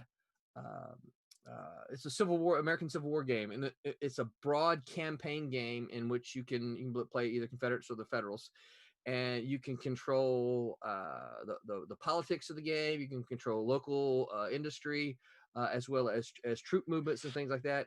And then once the troops get close enough to each other, you can zoom in and actually control the armies on the battlefield. Cool. So yeah, I like it quite a bit. Let's see, what else did y'all talk about? About I didn't watch. I didn't. There's no animation for me that I could think of. Comic books. Okay, yeah, comic books. Duh. That should have been the first one, right? You know those things you make, Roland? Those, Yeah. the Yeah. words and picture things? So I read one of the things that I enjoyed quite a bit was oh, my keyboard fell. What the heck? Oh, it's because I yanked it. Sorry, here's my keyboard. It fell on the ground. I read Mindbender by James Pruitt. That was a quite enjoyable read. So let's see. I'm trying to think of what else did I read. I read a lot of stuff. I heard somebody mention Cho's book, Frank Cho's book. Yeah, it was Skyborn. Skyborn. I read Skyborn as well. Yeah, I like that one. Yeah, I enjoyed that. I thought that was pretty good. What else? TV series? Any particular TV series? Yeah, so Cobra Kai. We watched. I like that one a lot. Yeah, we watched Cobra Kai and really enjoyed the heck out of that. And that jacket is ugly, isn't it? It is hideous. It's getting the desired effect. Yeah. When I get this nice shadow in there, it'll be truly hideous with the green shirt and everything like that. Yeah. But I did hear someone, Barb. We watched and enjoyed Umbrella Academy as well. We also liked Lock and Key, both of which are based on comic books. We also enjoyed the heck out of Ben Dunn's Warrior Nun. Yeah. Yeah, I need to watch that. It's on my list Yeah. to watch. Yeah, it was really good. I mean, I read Warrior Nun Ariella, long time ago. Oh God, what was Uh, that? That was early '90s, wasn't it? I can't remember if it was early 90s or late 80s. That I was don't a remember. long time ago. Yeah, I it read was a that long too. time ago. And so I don't recall, and I didn't go back to read it before or since watching the show, so I don't recall exactly how accurate it was or is. But we enjoyed the heck out of it. It was well done. I think some of the TV show we haven't got around to TV shows, have we? No, Yeah, yes, it had. Yeah, yeah. I liked Preacher. Preacher got kind of crazy at this stage. I was surprised how close that stayed to the comedy, considering it was on FX. Because I'm like, that may had to be an HBO, but they stayed pretty close. Gory is, and it was gory. But I mean, that was Preacher. We watched a TV series called Undone or The Undoing on What's that? HBO. Nicole Kidman. It's like a murder mystery. That was really good. That's in HBO Max. And there was one other. We watched that Chris Hemsworth movie on Netflix, was it? You know, Which one? it was that one where he was running all over the place. Oh, Extraction. That's based off Extraction. of Yeah. Oh, I don't That think I Andy said Park. Andy Parks had a. Was it Andy Parks? I think Andy Parks had something to do with that book. Yeah, that was Yeah, my good. friend got me into. She's been getting me more into South Korean dramas. We watched one called "It's Okay Not to Be Okay." That's on Netflix, and that was probably one of my favorite series this year. That was really good. I hear those Korean dramas are like super addictive. I mean, Yeah, they can be. They're they're basically this one is really good. They're really big into putting magical things in this series when they don't really explain it. Like I watched one series and it was just like this drama, and then halfway through these two people switch bodies, and there was no pretense or no foreshadowing. It was just this magical thing happening. You're like, wait, what? They do that all the time, so you just have to go with it. Yeah. cool. When's the next Umbrella Academy season going to come out? I think they just advertised something. For it, I was didn't gonna say I want to say we just finished watching season 3, I think. What? I missed it. All right, I got to go back. I and thought look it was for only 2. Maybe I missed. Yeah. Umbrella seen 2. Academy. I think it's 3. it? Has anybody Okay. here ever watched that live Teen Titans show that was on DC? No, I haven't heard anything good about it I though. watched the It's- first 4 episodes, but it was trying too hard to be a little. At least from the beginning, it seemed a little too trying too hard to be gritty. You know. Okay, it was on HBO Max, and I was like, oh, maybe I'll check out, but we'll see. You know, it can't. I mean, it can't be, and nothing could be as good as New Mutants. But Okay. I guess we watched season 2. Sorry. oh, season. Oh, okay. Yeah, You got me season all 2. excited for nothing. Sorry. But I'm a big fan of Cobra Kai. Like Roland is. I really enjoy Yeah. that. We have the last 2 episodes to watch. We have a friend we watch it with, so we wait till she comes over, and then we all watch it together. Yeah, we've only watched about 3 episodes of season 3, so Yeah. So far it's pretty good. Yeah, I like Yeah. it. Yeah, I watched the first 2 seasons. My wife wasn't into it because she didn't like all the bullying and stuff going on. And I started watching the 3rd season, and she was in the room while I was watching it, and then she just says, "Okay, we got to watch the whole series." So we watched the whole in one sitting, and she was just like, wow. "Yeah." It's a pretty anti-bully show. I It mean, is an Yeah, it anti-bully is. show, yeah. Yeah, it's even though they're in there, the stance is pretty against it. Well, it's kind of like Roland and I talked about storytelling once, and it's kind of like, you know, you hear that saying, "Subvert your expectations," which is like yeah, to a certain franchise in the galaxy far, far away, with varying success, you know, and I think we were talking about it, and it was like, it's kind of like like Roland said, on a good day, it's like imagine getting a bowl of ice cream, and somebody puts a banana on top, and it's a banana split, right? Yeah. That's subverting your expectations in a good way. Whereas other franchises, it's like you get a bowl of ice cream and then somebody kicks you in the groin, and that's not a good subversion of expectations. But Cobra Kai subverts it in the right way. Yeah. the Johnny character is hilarious. Some of his one-liners absolutely just kill me. Yeah, the guy, and I saw the guy played Johnny at a convention. Oh, yeah. I never get anything signed. I just go into the celebrity area and go look around. I'm like, I know that guy, and then I leave because you don't want to get. You just look at him? I just basically look. I'm like, oh, there he is. Because they go like, do you want to get stuff signed that costs money? I'm like, nah, I don't really want That's But I kind can of see him. that's kind of stalkery of you, isn't it? Isn't it though? I kind of just think, Hey, you know, look, you that's know, the dude that does this. look, I don't see any reason. They didn't say you couldn't use binoculars in the convention, so I don't see any. Are Look, you sure you used them in the convention or as yeah, I was you're hiding behind that sitting mobile outside bush I their- took in with me. and standing across the street looking in their hotel window? Yeah, so you know, once you steady yourself hanging from the rope from the building across, you know, yeah. I don't know. I'm kind of weird. Like I see celebrities and I'm like, you know, people like you should go meet him. I'm like, well, I saw him in a movie. Like I saw John Cusack and his sister Joan, and I'm a big fan of John Cusack. Oh, You should go that's say hi to him. What would I say to these people? Yeah. I don't know. I mean, they're just people. I mean, they star in a movie, but it doesn't mean I know them. Yeah. So I really like your stuff. yeah, so I'm just like, Yeah. You did a really good job playing that thing on that thing. yeah, I just never know what to say. So I'm like, no, I saw him. So Well- I've seen lots of famous people, but I've never met many of them. We did meet Anthony Michael Hall and the other guy from Weird Science. They had like the whole cast from Weird Science. We did meet them in person and talk to them, and they're both really nice. So It was I heard somebody say on a podcast that that like their solution is when they go and talk to a celebrity, they say I appreciate, and they pick the worst role that they've ever done or the most and that it kind of breaks the ice. So the guy was saying he went to see Frank Langella, you know, the acclaimed actor, and he goes, I'm a big fan of your work, and he goes, oh, thank you. He goes, I loved you in the Masters of the Universe movie with Dolph Lundgren.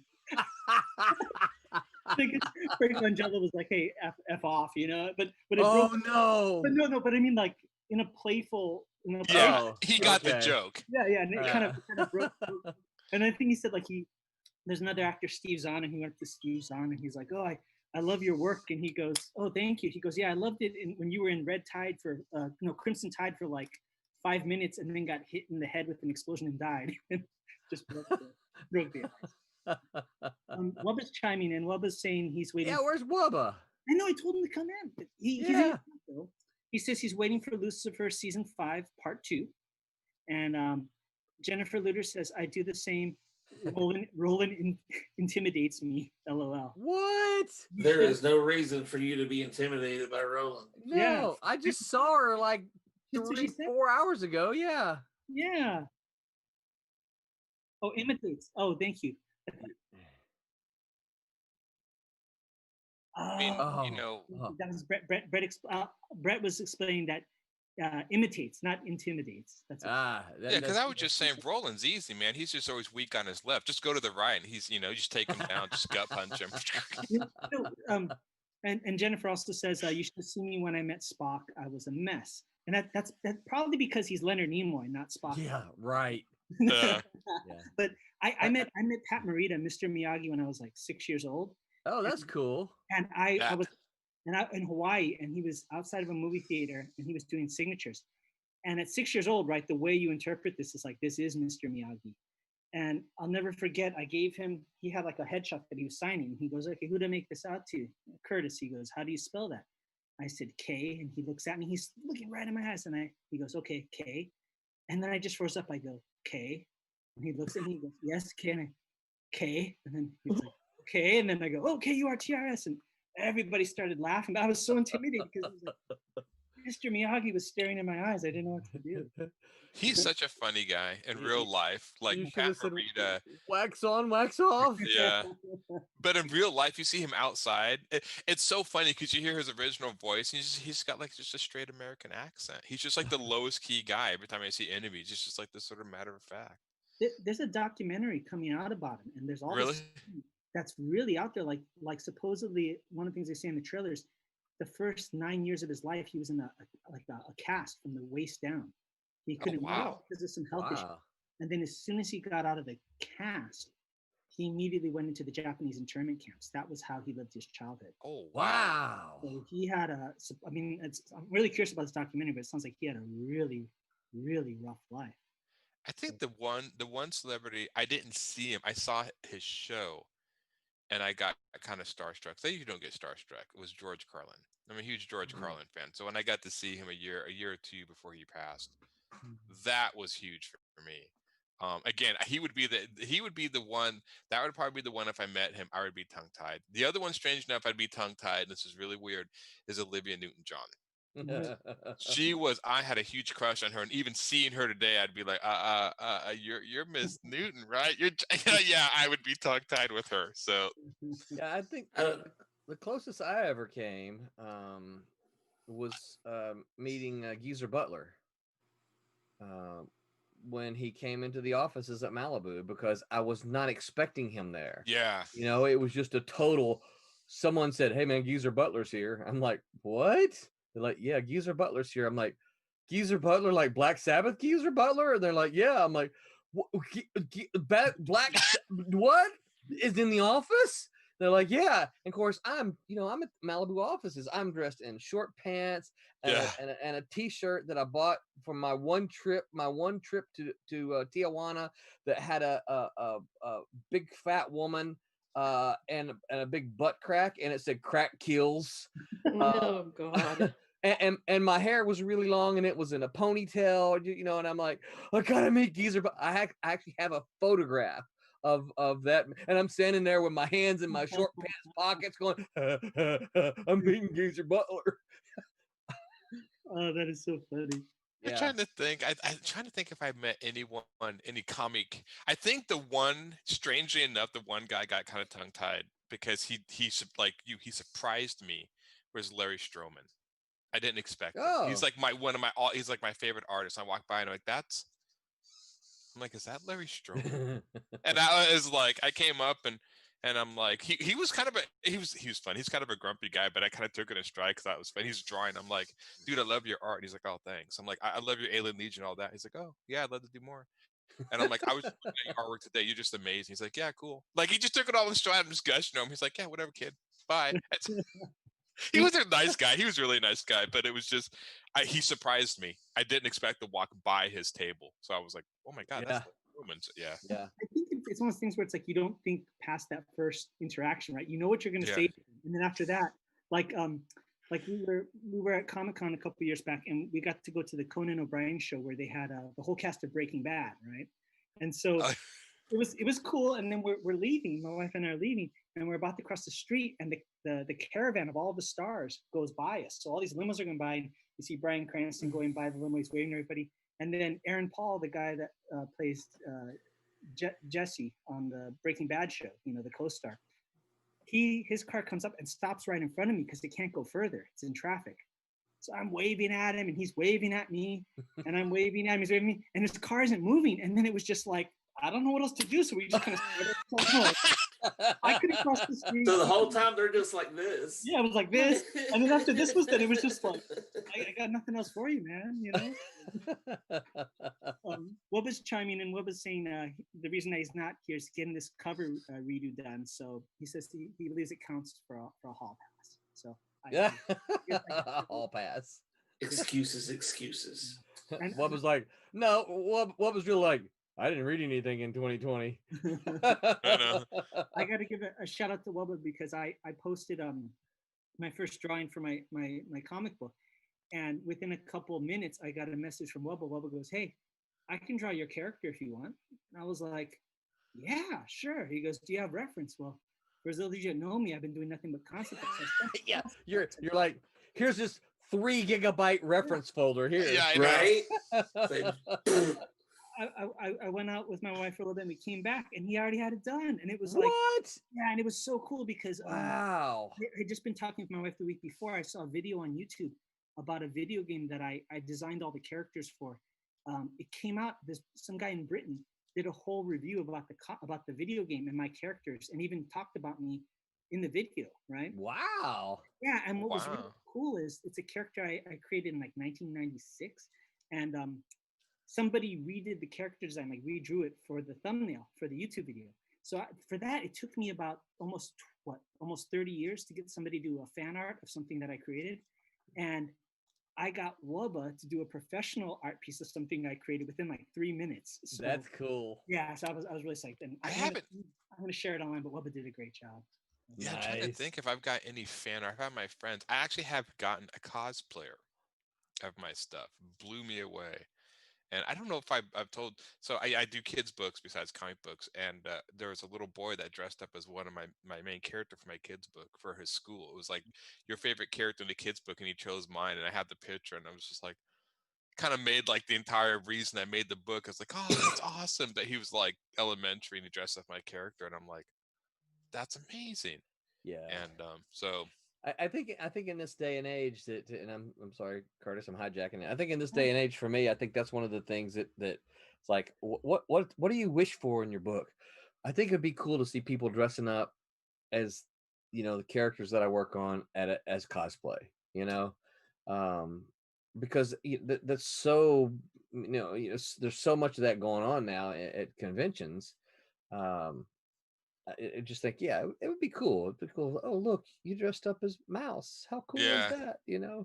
that somebody actually went out of their way to make the costume do Yes, that thing. right. Which it was pretty humbling. I mean, it's Yeah, when you I finally imagine. experience it, it's just kind of like, oh, wow, that's cool. That's I'm really not worthy. That's that sort of thing you think. But yeah. well. But just chimed in again. He said that he did read this year. He read the Darth Bane trilogy, Oh, Lost cool. Elric, Steel Air Souls. I love the Elric books. Wow, cool. Yeah, that's so good. And he says, oh, and the cat and mouse script. Well, that's all that matters anyway. Finish with the best. Yeah. So I on tell you on what was doing some good stuff on the Cat and Mouse. Yeah. Yes, I see. And I just got an email from him. He's like, I just uploaded. Well, I said I just got an email. Obviously, I've been at a convention all day today, so I just got a message from him that said I uploaded page. I think he said 18. 18 is in the Dropbox, and I went, wait a minute. Okay, I don't do math very well. That's 19, 20, 21, 22. Holy crap, dude's 4 pages away from the end of the book. Ah! That's great. How was the convention? Tell us about how it was the Lamb Comic Con. Listen, it was so good. It started at 10, ended at 4. Bad. No, it was good hours. It was packed from opening door until about 2 o'clock. And I'm you guys know me enough. I'm standing up there talking talking the whole time, and we sold our first Silverline poster today. Awesome. Yep, it was very, very cool. Brent Larson was there with me, and so he was there selling and signing Kalis, and I think he did pretty well as well. But there was a lot, and for those of you who these things matter, I'm not saying everybody does. Everybody seemed to be wearing masks. There was sanitize. Oh, I brought this big monstrosity. Right, there was because the convention organizer, who's an awesome dude, right? He asked all the vendors and people who were at a table. He said, "Please bring hand sanitizer and put it on your table." Right. And I'm like, I don't want to bring hand sanitizer for it, but I'm like, you know what? That makes sense. So we put it there, and I actually saw people. They would walk by and they would get some hand sanitizer and wipe it on their hands. I'm like, and then they just walk right past the table. But everybody was everyone was behaving as far as now social distancing. That's hard to do in there because it is. Yeah. Yeah, but the mask, yeah. Yeah, like I said, everybody had on mask. Everybody was using the hand sanitizer. It looked like pretty generously. It didn't look like anybody was, because I saw it was on like every table. And like I said, I saw several people come by our table, get it, and not even stop at our table. So I think they were doing that kind of everywhere. So It was You a should have been like a pitch for a squeeze. Yeah. Was it? It's Oh, a I one-day got show? listen, I don't know if I can show this to you, y'all. I got the greatest. We're gonna use this on one of our podcasts or one of our streams. I got the great. You guys are gonna love this. It's not gonna be. Come on, stupid thing. This is why I don't carry these things. Let's get you on. Well, while you're looking for that, Wubba chimed in. He said he's waiting for Cat and Mouse script number 2. Shh, don't say that so loud. And Jennifer Luders chimed in. She said the convention was really good. She sold 2 framed originals, and she said to Roland, sorry I didn't like the previews." Okay, here we go. So So all right. what was? Go ahead. Yeah. All right. I'm gonna try to carefully do this. Put my microphone up here so it can be. So hopefully you can hear it because it's not gonna be easy. Now I'm going to hold this up here. Oh, cute. Yeah. Yeah. You ready? Yeah. You gotta look at the camera and say it loud. Make my silver Thank you. That is perfect. Is that not cool? That's adorable. Okay, yeah, that's he outdid all of us. Okay, We need to put that at the end of every show. You know? Well, I did. I asked the mom, because the grandfather was there, and he and I were talking a bunch, and then the kid did it right because I gave him one of the bracelets, yeah. and I said, "Do you know what it says?" And he said, "No, what does it say?" And I said, "It says make mine Silverline." And he went, "Make mine Silverline." And I'm like, "Oh my gosh, can I record that?" And then I recorded it. And then I'm like, "Oh my gosh, can I use this?" He goes, "Well, let me go ask his mom." So he went and got his mom, right? And come over and she told her what happened. She goes, "Oh yeah." She goes, "I'm a cosplayer. Go ahead and use it. Go ahead and use it." I'm like, I need to make sure you're saying yes, I can put this on my stream. Yeah, go ahead. I'm like, I'm gonna do it then. Like, yeah, kid, you just won the convention today. Yeah. We try to say it with enthusiasm when we go like, make mine. What was that? Word again? Exactly. Well, down there like make mine. Yeah. Somebody. That's pretty good. You guys will appreciate this. Somebody today, because we hand these out, right? Somebody today looked at it and goes, make mine Marvel. That was the thing, right? That was to make mine Marvel. I'm like, that's the point. I was much nicer, but I'm Yeah. like, duh, that's the whole point, you idiot. Yeah. But yeah, I'm like, you don't get one, give it back. Yeah. You should have said to me, she said, "Well, here's your no prize." Yeah. Were there a lot of vendors there today? I mean, as far as was it a pretty decent show? Yeah. I mean, it's not a huge show, Yeah. but it's probably okay. Let me try to put it in perspective here. The size of like a basketball gym, right? Yeah. Just the floor. Okay. Okay, so just the floor. It's probably about 5 floors. Okay. Yeah. And so yeah, it was pretty sizable. The There's got smallest room. lots Yeah. of comics. I bought some dollar books. Let's see if I can get to them. Yeah, because sometimes the smaller shows, if you show up with like, strutting your stuff at smaller shows, you can get a lot of business because they're smaller. Sometimes if the shows are bigger, you get lost in the crowd. Yes, that's true. So I'm jealous you got to go to conventions. We don't have them up here yet. That's because I live in Florida, dude. We're like, that's supposed to mean you got something against Washington State? No, that's fine. Whatever. No, it's we're like No, it's plague. okay. No, we're like plague. What plague? Let's go! Woohoo! Yeah, that's pretty much. They're Got me, riding that on crocodiles. Yeah, got me an old That's War of the cool. Worlds. Yep. Got me an old. What happened? Scout. Oh, Barbara's taking all over right, your stream. Barb. So I got me an old Scout. I was like, I did something. Oh, look at that! Yeah. That's cool. Oh yeah. That's I'm coloring it, so I figure I'd just throw it up there. Oh, I was gonna say, whoa, who's doing this? I saw Barb took a minute off, so I figured I'd Okay. chime in. And then I got Omega. Oh, that's cool. Yeah. Yeah, it's old Steve Gerber. Nice. So yeah. I can't resist the dollar boxes. You never know what you're gonna find in there. Well, that's it. And I didn't get a chance to shop as much as I wanted to. I really wanted to shop more. But I mean, it's good because it means that I was busy. So It's funny after starting to going to conventions more. It feels weird to actually go to a convention just to go as a somebody to shop and hang out.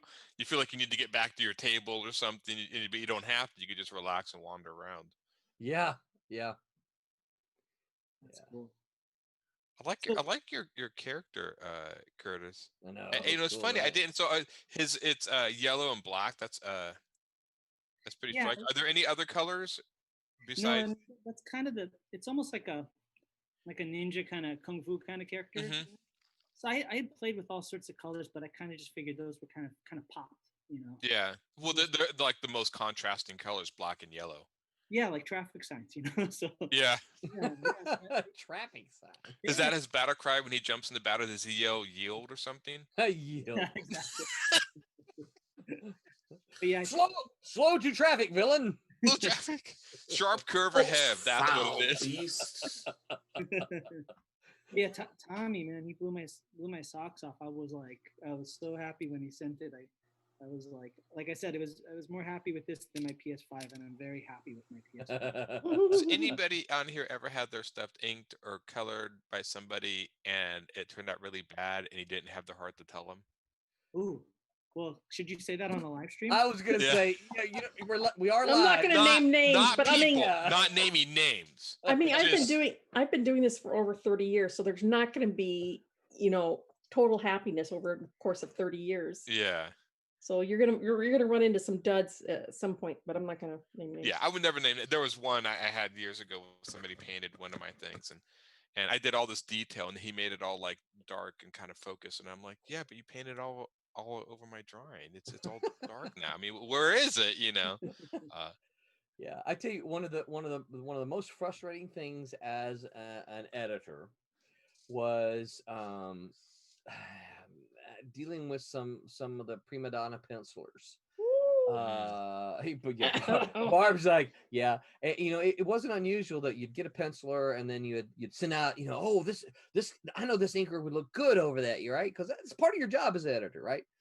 Now, you're not always right, but you're like, oh, and then you get it back, and you're like, holy crap, look at this, it looks so good, and you send it to the penciler, knowing that they're just going to jump up and down. They're going to, yeah, he doesn't get me. Like, what the heck does that even mean? He doesn't get me, right? What do you mean he doesn't get you? This looks fantastic. Yeah, I don't like his lines on over my pencil. He just doesn't get what I'm trying to do. And I'm like, dude, everybody in the office loves this. Yeah. Who else can you talk to about inking my stuff? Oh yeah. I recently showed. I submitted a sample years and years ago over Sal Voluto over a book he was doing for DC, and submitted it for consideration to get the job, and I did not get the job. And about a year ago, I ran across that sample and I sent it to Sal. And he's like, "Oh my God, why didn't you get this job?" I'm like, "I love it," he says. Well, It's kind of like I heard Mike Grell. He had issues with inkers in general, and I heard there were stories like sometimes inkers, he'd only do like 40% of the work, and the inker would do the other 60. Yeah. Well, and you've got to also realize that editors had their own stables too at DC and Marvel. Oh yeah. They had their favorites as well. So even if my inks were obviously what Sal loved them, and he goes, "I don't know why you weren't picked to ink this, because these are beautiful, but I didn't have the clout. I didn't have the in." Yeah. And a lot of editors had their own stables of favorites that they'd like to go to. Yeah. Well, and one thing, and I know that we talked about this here on the stream before. I know we talked about it a bunch today at the show. Is like, a lot of times fans will look at art, will look at comics, and they're like, well, why? Well, I'm going to use any names, but they're like, why is this artist getting work, but this artist over here is really, really, really good? Why is that artist not getting any work? Well, the answer is often as simple as that artist who's really, really good that you really, really love cannot ever make a deadline. Right. And so it's like, yeah, that may look beautiful and it may look good, and the editor might really, really want to use them, but the editor also has to get a book out. Yep. And so it's a business. It is a business, and people forget that. Yeah. Wubba just chimed in. He said I'm doing a good job, so thanks, Wubba. And he liked drawing the character. And he says, in regards to working with people that it doesn't work out, he said he pleads the fifth. So Yeah. So is this picture the one you're doing? Is this the one Wubba did, or is this your artwork, Curtis? No, this is my drawing. This is it's kind of like a pinup that I did, just With cat and mouse and. yeah, just more of an announcement kind of pinup, So yeah. Do you think you'd use this for one of the covers? Maybe or something promoting. Yeah. Yeah, I would think like a variant cover, maybe like a poster or something. Yeah, that'd be kind of fun. Are you suggesting Curtis put cat and mouse in his story? You know, it almost looks. I mean, the way they have him in there, it's almost like Maybe I can have my character appear sometime. it seems to fit. They both have the martial arts background or whatever, and you know, Well, I don't know. I mean, this is. I mean, I think I've seen your concept sketches, but this is the first Yeah. like pinup I've seen of. Is it's Ghost Face Shadow Shadow what- Ghost. Shadow Ghost. Okay, Yeah. and but he's with the other characters. I don't think I've seen a picture of him alone. So now I'm starting to think like, yeah, maybe he should team up with them. I've got an old illustration Curtis did of cat and mouse. Curtis is like, no, Roland, we're friends. Don't do this. I worked really hard to remove myself from that drawing. So Yeah. Oh, then we have to see it. Yeah, I know. That being said, I was telling Roland it was like, an exciting moment for me because I haven't really shared any of the stuff that I've been working on. I've been developing this for a long time.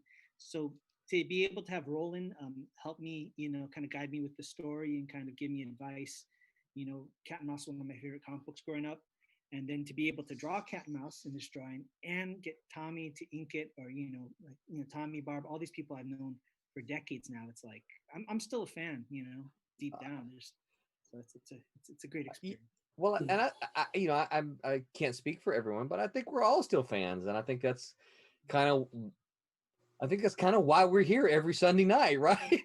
Yeah. Well, and I think the thing too is it's like meeting your favorite heroes and stuff. It's like, how many times have you met a celebrity or an artist or creator, and you realize that you like their creation not as much as you like them less than their creation. Yeah. Yes. And Oh that boy, was- I plead the fifth on that one too. I think with the Yes. Silverline crew, it's rewarding, and everybody is really cool, and that's not common.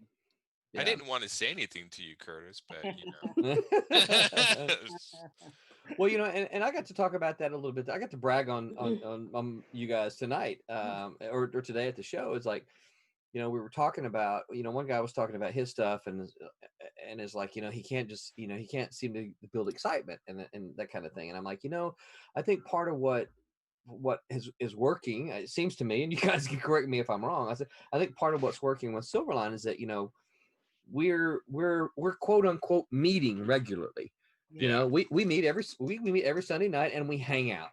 And we stream it, of course, but we meet every Sunday night and we hang out. Wednesday Wham, these guys meet every Wednesday, and sometimes we have some, some crossover stuff. But we hang out and we talk shop, we talk comics, we have fun. This is what I imagine the bullpen might have been like in the 60s, and 70s. We get to talk about that thing that we enjoy, as well as some of a bunch of other things while we're doing it. Yeah. It definitely reminds me of being like in an art studio and stuff, hanging out with your friends or whatever. Yeah. Yeah, I like that. Yeah, I imagine this is what the bullpens are too. Or I mean, we're even kind of almost replacing. I guess nowadays this would be like to replace someone like hanging out in the comic shop, which a lot of people would do that. But now the comic shops can't do that as much. So.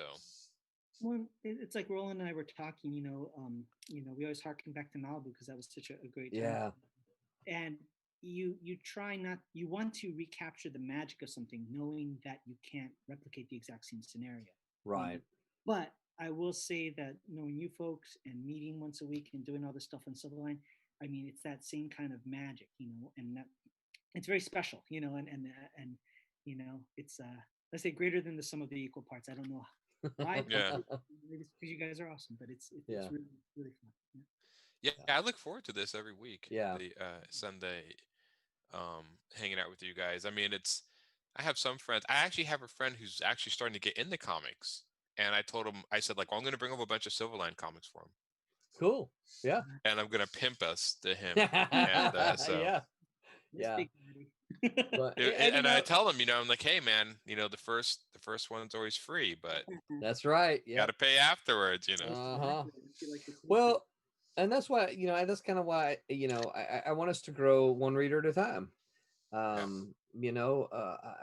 I know that we do the variants and all that kind of stuff, and me personally, I'm not really chasing the collectors. I mean, it's with print on demand and Kablam, my relationship with Kablam is so easy to do, so there's no reason not to do it. But I want us to get readers. I want us to get readers who are, like I've kind of heard before, is that, people said, "Man, I read Divinity. When's the second issue coming out?" They want it, and that's to me, that's what I want to hear. I want to hear people saying, "Hey, when's that second issue coming? When are you guys gonna do that?" Somebody asked me about Friar Rush today, and I'm like, well, I think John heard me talking about it, right? Because he said, "Hey, he said." Well, I answered you. I answered you this morning at 5 o'clock in the morning. Oh well, I woke up this morning and I was out the door. I didn't check any emails or messages or anything like that. So, when we're doing it, here's page 24 right here. Woohoo! That's very cool. So yeah, so there's the answer, and I think I was able to say it live. So, yeah, that to me that excites me that people are saying, "When's the next one coming out?" I'm ready for the next one. Well, I think the cool thing is everybody here, of course, it sounds kind of redundant, but likes to make comic books, but we're really here just to make comic books. There's no agenda, no message other than we like comic books and we're here to make comic books. And when I'm trying to overtake the world, you guys got to tell me this stuff. I got to go. well, Pinky in the Brain. Has everybody seen Dr. Horrible? Yes. Yeah. Yeah. So one of my favorite quotes from there is he goes, "The world is a mess and I just need to rule it." I know. It'll be easy. It's one of my favorite quotes from that thing. I still remember the I don't know. I was thinking of something. I was trying to think of something. No, I'm thinking that's my problem. I get in trouble with thinking. Yeah. We got a couple of things in the chat here. Wubba says Shadow Ghost, Cat and Mouse, and Sniper Rook should throw down. Oh wow! Yeah, ultimate street level Silverline battle. Man, no kidding. Jennifer Luder says, "What do you think? What do you pros think of someone using traditional art to make a comic book?" I love that stuff. I've seen people. I've checked out some comics from the library. Strange enough, when I go to the library, I found tons of comics that I never find in comic stores, and I don't know why. But I found one that was using almost like cubism type art for the comic, just really different things. So I've seen it done, and it's really, really cool effects. Sometimes people do some really amazing stuff. I would say define traditional art. Yeah, I would say, what does that mean exactly? I'm not really sure. Back when I was working with Innovation, there was a book interview with a vampire, Anne Rice's, that was fully painted. It was so gorgeous. Yeah, I can't remember the name of the guy that did it, although he's on my friends list. Curtis, you remember we did Necroscope with Brian Lumley's Necroscope. I think Martin Powell did the adaptations. Fully painted by Derek Gross. That's right. Yeah. And I remember there was a really cool Havoc and Wolverine miniseries called Meltdown that was all done in watercolor. Yeah. I will confess I'm not a huge fan of painted comics. I don't mind the painted covers. Like the Boris cover was great. Dave Dorman does some fantastic painted covers. Obviously Alex Ross. I was going there. Obviously him. But even Alex Ross's interior work, I'm just not a big fan of it. Yeah. It's go ahead. No, I should say you can look at it and you can take elements and you can say this is really beautiful, but it's like I find it very stiff, very posed, and I just don't like it very much for the interior work. Yeah, it's impressive somebody could do that. I think one of the only people that paint comics that I like is Dan Burrington, and he does his own series called Nocturnals. Yeah, he did that with Malibu. Yeah, he's a very loose painter though, which I think gives that sort of energy. I mean, and Alex Ross is a very tight painter. Photorealistic, I would say. Right, and I like models, Dan Burrington pushing those sort of like that looseness of stuff that I thought was almost like watercolor and acrylic. I'm not sure his complete medium, but he was one that actually really did like his artwork. Yeah, and I totally forgot the original Nocturnals was Malibu, wasn't it? Mhm. Yeah, Well, he I actually know Simone paints all his when Really? he's worked. He did Wolverine and X-Men. When and Astonishing X-Men, he painted all that. He Oh, are you paints all talking? his. There was a guy like digitally painted or traditionally. No, he traditionally paints. Okay. And Riccardo Franchetti, he paints everything that he does. Like he's working on The Last God, or what is it? Is it The Last God? He's done. He's in. Oh, crap. Where is it? I think it's The Last God. I mean, his art, his insane. I But of started course, out as a it's painter. That's how I got Yeah, you hired. said that you Yeah, paint. yeah, It I was remember you. acrylic, right? Yeah, I was gonna say, I remember you talking about that. That's how Mhm. you got with ElfQuest. Yep, I was hired by Warp Graphics to do a convention piece for them as an acrylic painter, and from that I morphed into doing inking. So I mean, if you see painting type techniques in my coloring, that's why. Yeah, especially in the sky, the way you did the sky, I can see that.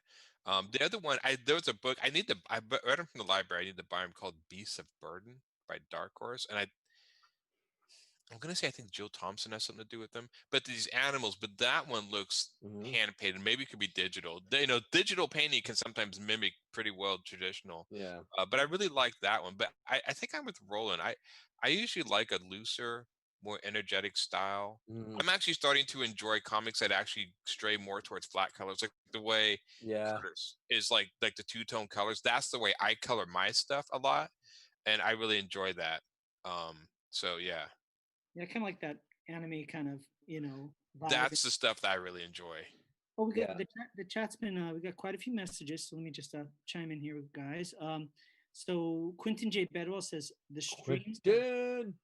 Yeah, he says the streams have definitely got me excited about the entire operation, the camaraderie and zero ego clashes. Well, you haven't seen the after show. Yeah, yeah, they run me out of here. Yeah. yeah. And Quentin, I haven't forgotten about you. I know that I got a folder to look at, so please know that. And The stuff Roland says about me, we can't air that. yeah, the Yeah, X-Files alone, right? and I'm surprised Aaron's still here every Sunday. I just like the abuse. I enjoy it. Wubba says that he's, as far as traditional art, he's all for it. For Jennifer, he says it's just harder to do lately when balancing a regular day job. And Yeah.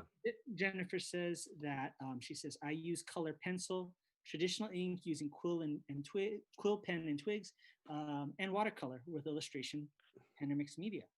Yeah. I will say about this, Divinity, the first issue was colored very, very 1980s traditional, gray line, blue line kind of thing, in Yeah. that Steve Matson colored with markers and dyes and pencils, and you could look a lot of that stuff from the 1980s that was colored that way. I think it's still, I think Divinity #1 is a proof that it can still work today. Yeah. Because what he did was colored it that way and then just scanned it in, and I think he tweaked it. I think his daughter tweaked it a little bit. I'm not sure exactly what they did. But I think with our technology today, if that is the way you color, you could still do that. Yeah. I think you can. I mean, I know I draw, and if I ink my comics, like when I ink my kids' books, I do that by hand. Eventually, I'll go completely digital, I would assume. I don't know. I guess I'm kind of staving off the paycheck to get a Cintiq. I know the iPads work, but to get a Cintiq, well, I'm like, that's a lot of money. I can still do it by hand. But digital, uh, I think if you can do traditional, I still think there's a difference. Like I noticed when I saw Divinity 1, I mean, I thought it looked great color wise. I mean, you could see it almost kind of made me miss, like kind of like tear up, like I miss the good old days when I used to do this. You know?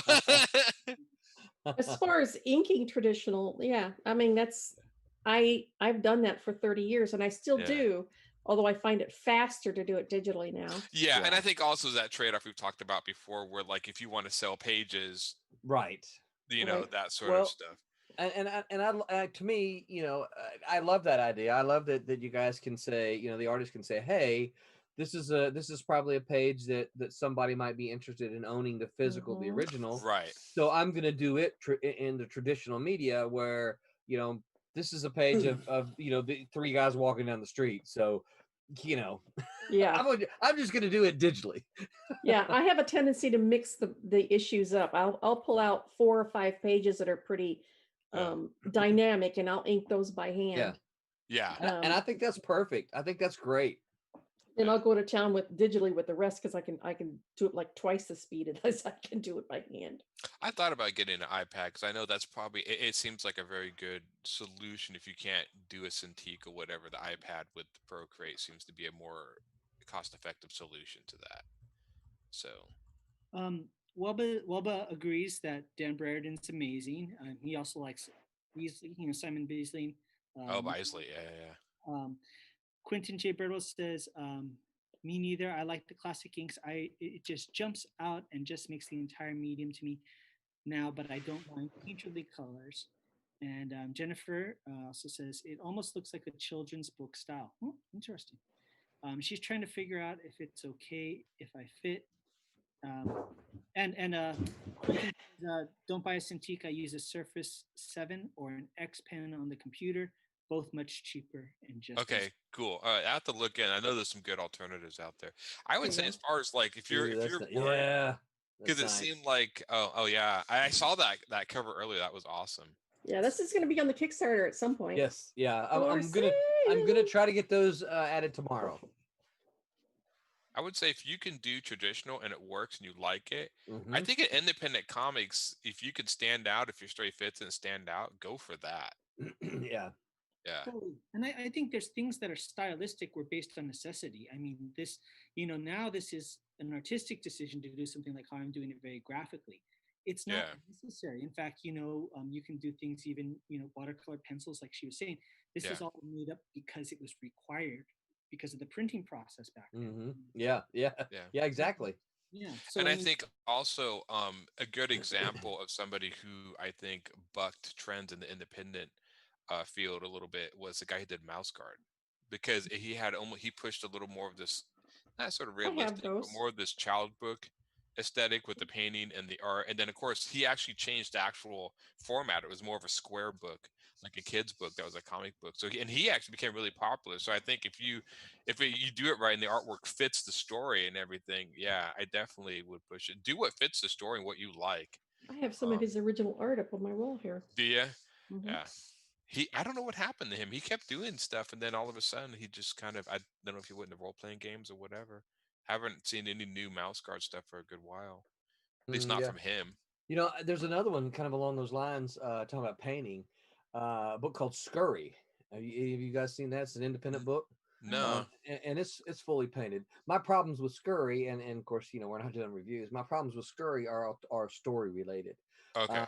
But it's a good looking book. It's a good looking book, and it's all. If I'm not mistaken, I had to go get it. It's fully painted, and I don't know whether it's digital or traditional or not. But Yeah. it has that painted look on the page. Computers are getting good enough that I Mhm. can't necessarily tell. Some I Yeah. can, but I can't always tell. It used to be you could tell right away, but not anymore. Sometimes the telltale way to give away like digital inks is strangely enough sometimes where the lines don't match. Like if you look at Shadow Ghost's hat right here, like in some of the corners of the square in the hat, like the lines don't completely match up, which is a style. It's a style, but you can kind of tell that's a telltale sign of a digital ink line instead of a traditional ink line, because most traditional ink lines will start from that point and connect them, if that makes any sense. That's some things where I've seen in digital inks. I'm like, okay, that's digitally inked. Huh. Interesting. I don't know that I would have ever caught that. Yeah, like the lines kind of overlap sometimes Yeah. and don't always connect that perfectly. So Welba chimes in. He says, I don't sell pages, so the hand-done pages will be Silverline Kickstarter perks. Exclusive. Oh, that's sweet. Excellent. nice. Yeah. And Jennifer Luder says she owns all those. I think she was talking about the Mouse Guard? Mouse Guard, yeah. It's I a do good too. example of somebody who's bucking trends and really made it successful. Yeah. I do too. I have them all. I'm much more, if you're doing independent stuff, do something different or unique. So many, I think, people independent try to chase, what's mainstream and kind of get lost in the shuffle of the mainstream. And if you can stand out more, I think that's a little more power to you. It could be a higher risk, but if it pays off, it could be a bigger payoff. Yeah, that's kind of what I'm trying with Divinity. I mean, I'm kind of merging two different kind of storytelling ideas, that the whole action genre and the soap opera genre. Yeah, which, strange enough, the X-Men were perfect. Oh yeah. He's classic at doing that. Which you don't see a lot of books do that now, but back in the day, that was a big hook. If you can pull that off, it is a hook. So I'm just watching Curtis color. Yeah. it's kind of fun to color something and then like to draw it, then have somebody can jump back to the colors because it's kind of like reinterpreted, Yeah. So Curtis, this is the first time you've actually streamed art. Yeah. Yeah, I think so. Yeah. Yeah. Hiding in the back, lurking in the background this whole time. Well, we just got to make sure this is not the last time. No, I'm busy these days, so I'd be more. Cool. Yeah, I haven't done it very often either. Yeah. No, you haven't. You were a bit gun shy early on. I am. I still am. bet. Yeah. Oh, I thought it was because we felt like we were all just sitting around chatting that made you a little bit more comfortable. Nah, there wasn't anybody else available, so I jumped in. She took one for the team. I did. Yeah. I am nervous about working in front of people. I have a tendency to. Well, Barb's like took one for the team. I took that one for the team. I took that one for the team. I took that one for the team. I took that one for the team. I remember I used to have a comeback for every time somebody asked me what I was drawing. I'm not saying it was the nicest comeback, but I'm saying I said it. Everybody asked me what I was drawing. It's like, who you drawing? What are you drawing? I'd always say your mom.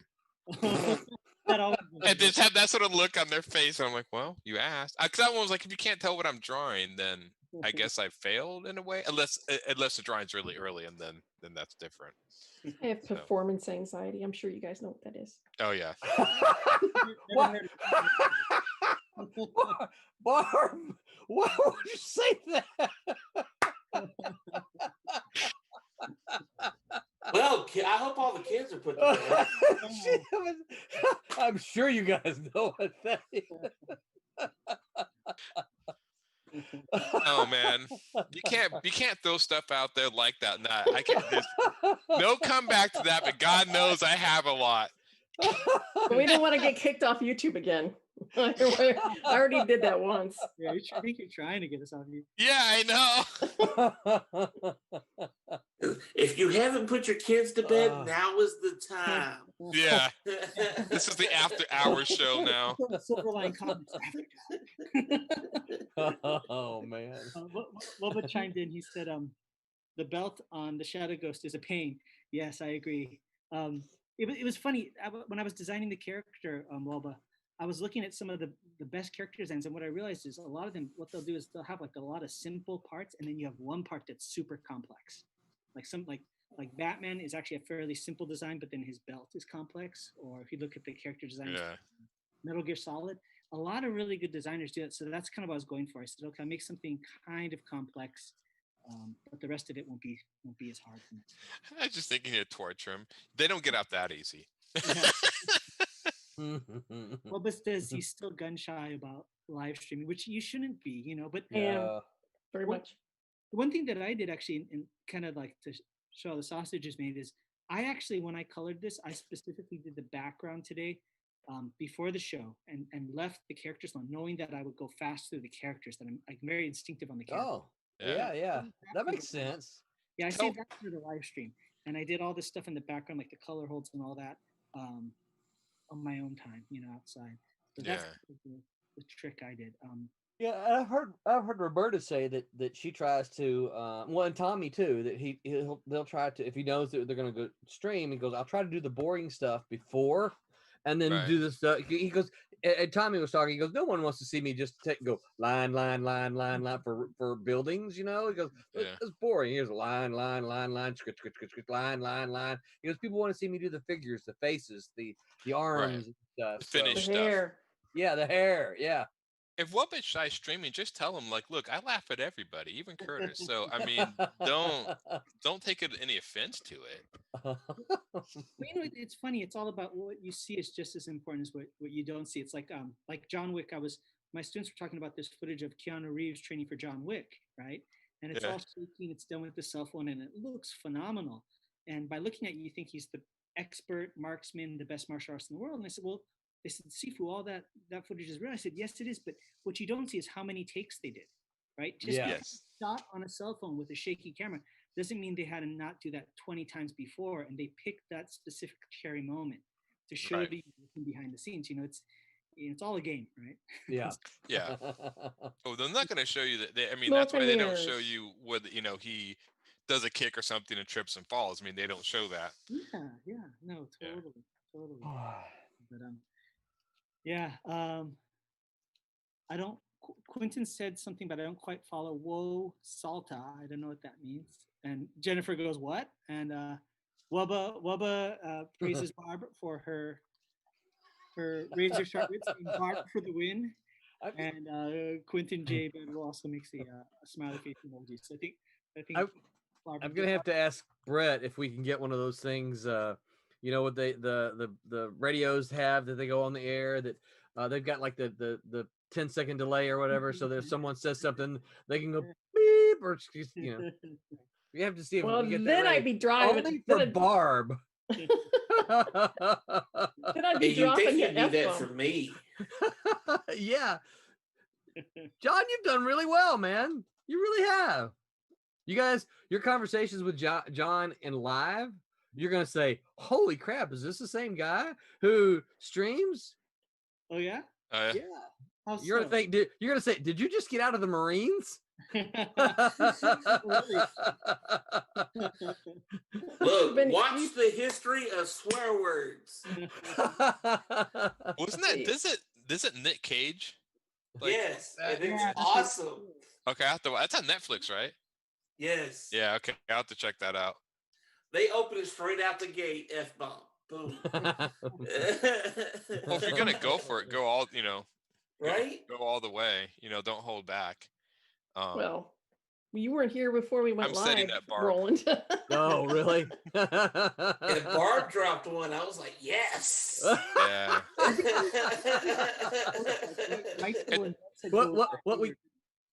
What we can't see is John's over there. He's got all of our names up there with little ticks by our names. It's about time. It's about time. All right. Yeah. Swear jar. Totally blew my whole image of Barb. Oh now my I expect God. her to wear mohawks and leather jackets and stuff on the thing. Yeah. You could tell she's a rebel. I mean, look at that. Look at that face. Look at the way she holds herself. That's yeah.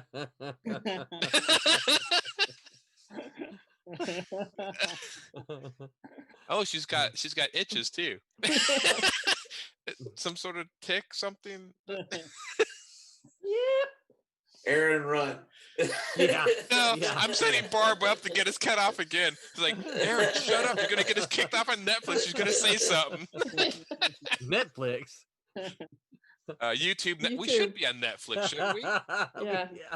Well, you can't be in this industry for 30 plus years without being a little bit by being a nice, gentle lady. Let's put it Yeah. that way. It doesn't I work know. that way. Doesn't work that way. They'd But eat you know you how alive. hard men work to be completely obnoxious? I mean, you should appreciate the amount of effort and time you go into Aren't that. they born that way? Sometimes it takes practice. Boy, this really strayed. Best of 2020. There we go.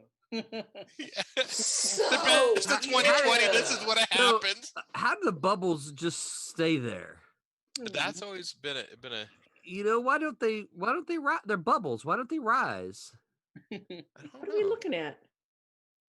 It's actually glue. This is the hand sanitizer I took today to Oh, the convention. And it's like the bubbles are there and they haven't moved. it's because the Maybe liquid is- that's what. Okay, y'all seen Boondock Saints, right? Yeah. All right, everybody. The Rocco. when I met Rocco here in Memphis, I went up to talk to him after he was investigating a bottle of hand sanitizer. Maybe that's what he was thinking to himself. He's like, why are the bubbles still there? Of course, I will tell you that his character and how he actually acts in person is the exact same. Wow. Yeah, no surprise. Barb's getting a lot of praise in the chat. Oh, thank you. Jennifer Luder says Barb is a ham, LOL. She's a Midwesterner. We have potty mouths. Yeah. You know, I actually bought a font called Potty Mouth. Really? Yeah. I want to ask what it looks like. Large, and they're all the same size. What's all the same size? My food. Oh, I'm like, I heard it's all the same size. I'm like, wait, what's all the same size? That's TMI. Oh, Barb! What? It's terrible, just terrible. You invited her on, Roland. Don't be looking at any of us. Wait, what time's the clock say? Okay. Does this mean I get? I think it Does is. this mean I get to Maybe throw that's in why. just a little bit more, or Barb gets special privileges? Well, she hasn't actually used words. Yeah. You know, I mean, hers is innuendo. I can do that. You may innuendo all you like. Double entendre.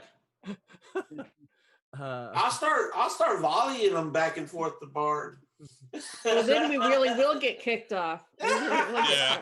Yeah. Once is enough. Once is enough. So, seeing the time, Curtis, I do have to ask. Did you call out Daytona Beach? We know what we should. Would you Yeah. please? Thank you. Absolutely, yeah. So we want to shout out to Daytona Beach Comic Con for being one of our sponsors. Fantastic convention that is really sort of Silverline's home convention. And I talked to the organizer today, and he said he was going because he was at DeLand, and said he was going to be in touch with me this week to work out some details. So hopefully we can kind of start planning for Daytona Silverline as a group there, which is very exciting. So big shout out. We will get a graphic up eventually that we can start putting up that shows Daytona Beach Comic Con. And that's going to be sometime in October-ish. He doesn't have the dates yet, but I think he's probably going to get them pretty quick because the way he talked to me today is that that was forthcoming. He's not going to get his regular venue, and so I think because of that he's going to move pretty quickly on something else. So huge shout out to Tom Ropp and Daytona Beach Comic Con. We should talk about the Kickstarter too. Yes. Let me refresh again. Make sure that I've got the most recent. It has gone up since I saw it at the convention. Our Kickstarter now stands at 69 backers at $1,859, which is 850, 950, 150, 656, which is 650-ish. I can't do that kind of math. $650 away from our goal. So we have 13 days to go. So we're looking good, but I'm always nervous when we're until we meet goal. I always get nervous. So if you're out there and you're listening, you're like, yeah, I'm gonna back it later. Please go ahead and back it. Just pull the trigger, hit back right now, get her done. So Roland can sleep at night. That's right. So you saw Barb held up the cover that is done by penciled by Peter Clinton, and Barb inked it. This is going to go up as a reward probably tomorrow. I'm dog tired today, so I'm going to go to bed pretty soon after this thing, and I'm probably going to sleep in late tomorrow, even though I got to get up and start grading. But that will go up there, and John Crowther, who is the creator writer of Teen Beetle, has said he's got some another thing that he wants to add up on there for for a couple of rewards, and so we'll get those added tomorrow. Hopefully, probably be later in the day. So if you're one of those kind of saying, well, I kind of got my eye on that cover, look for that later in the day. But please give us a look. What you're talking, we got Teen Beetle #1 and Switchblade #1 remix. Teen Beetle is, in a nutshell, the story of a young teen beetle who drinks the serum that the classic Blue Beetle drank.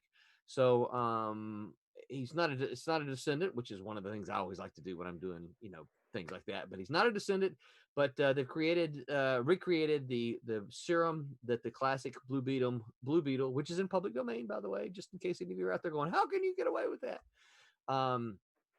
And so it's all kind of fun like that. This is the first. Teen Beetle is the first of 3 issues, which is really nice because Switchblade is the first of 3 issues. This is the remix edition. Switchblade was published by Silverline in the late 90s. When with traditional printing, it was printed on newsprint, which, if you're familiar with that, is one step above toilet paper. And so we have digitally remastered the artwork, and it has all been colored by Aidan Belcher, who, if you're a fan of Man in the Mask, you will recognize his name. He is the colorist on Man in the Mask, and it looks fantastic. So this is our remix version of Switchblade. It will be a flip book, so you'll get Teen Beetle on one side, flip it over, you're going to get Switchblade on the other. And we've also got some really, really cool variant covers. Peter Clinton, the one that Barb held up, Peter Clinton's done a really cool variant for Teen Beetle, and he also did a really cool variant for Switchblade. Wubba, who's been on the chat, has done a really cool variant for Switchblade, and I'm going to try to update those images. I've noticed that I've gotten messages that the colors have been finished and that kind of thing, so I'm going to try to update those images and get them looking more like what they'll look like when they're printed. Wubba's got a cool cover up there. C. Michael Lanning has the other variant for Teen Beetle. So there's some really cool stuff to check out. So you guys, and yes, I'm tired. I'm sorry. So you guys check it out. Pledge if you can. If you can't pledge, share it to all your friends, because you got some nerdy geeky friends. Everybody does. Everybody's got a geek in their life, right? It's just the way it is. Everybody's got a geek. Everybody's got a nerd in their life. So share it to them. Tell them to go look at it and consider supporting it. You can get PDFs for those of you who are overseas. If you're really interested in paper copies, which I totally get, just drop me a line and we'll calculate the cost. It's super, super expensive to ship overseas, which is why we don't do it. But I'll drop something to you. I'll tell these guys here. One idea I've had, which I've been trying to look into, and I've tried for one section. I have looked to see if we could find a Kablam equivalent in the UK so that we could print books from there and ship them. That's what we could do here with Kablam. They can print it and ship it, just one copy. And if we could find that in the UK, then we can really save on shipping costs. Same thing for Australia. I think my chances would be a lot easier to find something in Australia. But if I could find a print-on-demand printer there that we can that we can get any orders that come out of Australia to have them print and shipped directly from there and save us and them really save them a buttload of money for postage. But right now, all the PDFs can go anywhere in the world or the universe. So there you go. And please vote in the Independent Comics Awards. Yes. Yeah, I haven't even checked those out since sharing them with you guys. Anybody looked at them? How are they going? Divinity is in first place in 2 of the categories of Yes. the 2 of the 3 categories that it's been nominated for. Excellent. And third place in the other one. So, and in the colorist, we need to vote for Sid Van Blue. Yes. Yeah. So all you Silverline fans, get out there, because I think you can find the links on the Silverline page, right? They're all there on the page. Yeah. I've shared a bunch of them. I don't know if they're all there. So you Silverline fans, get over on the Silverline page and look for those links. And you have to join the group. For those of you that are going to vote, just okay. You can't access the link directly and vote unless you're part of the group. So please join that group. I did not know that. I was already part of the group, so I did not realize that. Yeah. It's easy. It's easy and quick. Yep. Painless. That's all I got, Curtis. All right. Well, I guess we should go around and we'll have everybody say where they can find you online. So let's go ahead and let's start with Aaron. Aaron, please let everybody know. Facebook, Instagram. Facebook is Humphreys Illustration, and then Instagram is AOH3810, and then Webtoons. I published my Goblins comic on Webtoons. I think that's it. Yeah, I think so.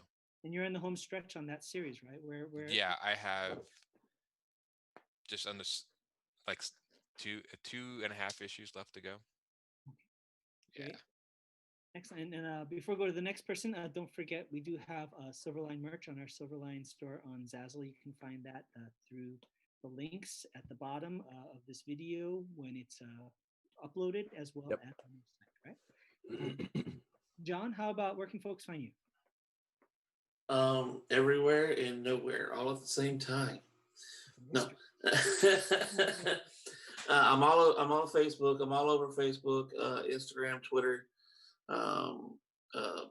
Patreon. I'll find something new to do to hop on. Yeah. I'm all over that's pretty much, you type in my name, or if you type in Artistic Viking, you can find me too in a couple of spots. So You have something going on tomorrow, right? A live stream or? yeah, tomorrow I'll be live streaming, hanging out with Dean Oh. Zachary. Really? Yes. Say hi to him from me. Yeah. I will. Well, Where are y'all gonna be? On my artist page is where the stream is going to be originating from. On Facebook. So are y'all going to be somewhere, or is it just virtual? It's going to be virtual. Oh, okay, cool. I'll be drawing. He'll be drawing, and just be talking about some things, influences, things like that. Because of what most people know.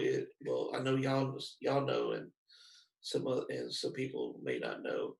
Dean and Mitch kind of took me under their wing, and I was like, well, I want to do this, so they're got to make sure I take care of them first, and kind of get them out, hang out with them, stream with them first, and kind of go down from there. But I kind of plan to do that with other artists. I just haven't decided what frequency yet. Cool. Very cool. Oh, he's agreed to do a cover for Divinity 2, by the way. Nice. Very cool. Yeah, I talked That's to him good today. news.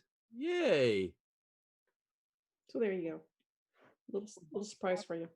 Yeah, that's happy news. Yeah. Yeah. How about you, Barb? Where can folks find you online? Barbara Kaelberg or Barb Kaelberg. Twitter under that name in Twitter, DeviantArt, Facebook, and Instagram. I knew there was another one.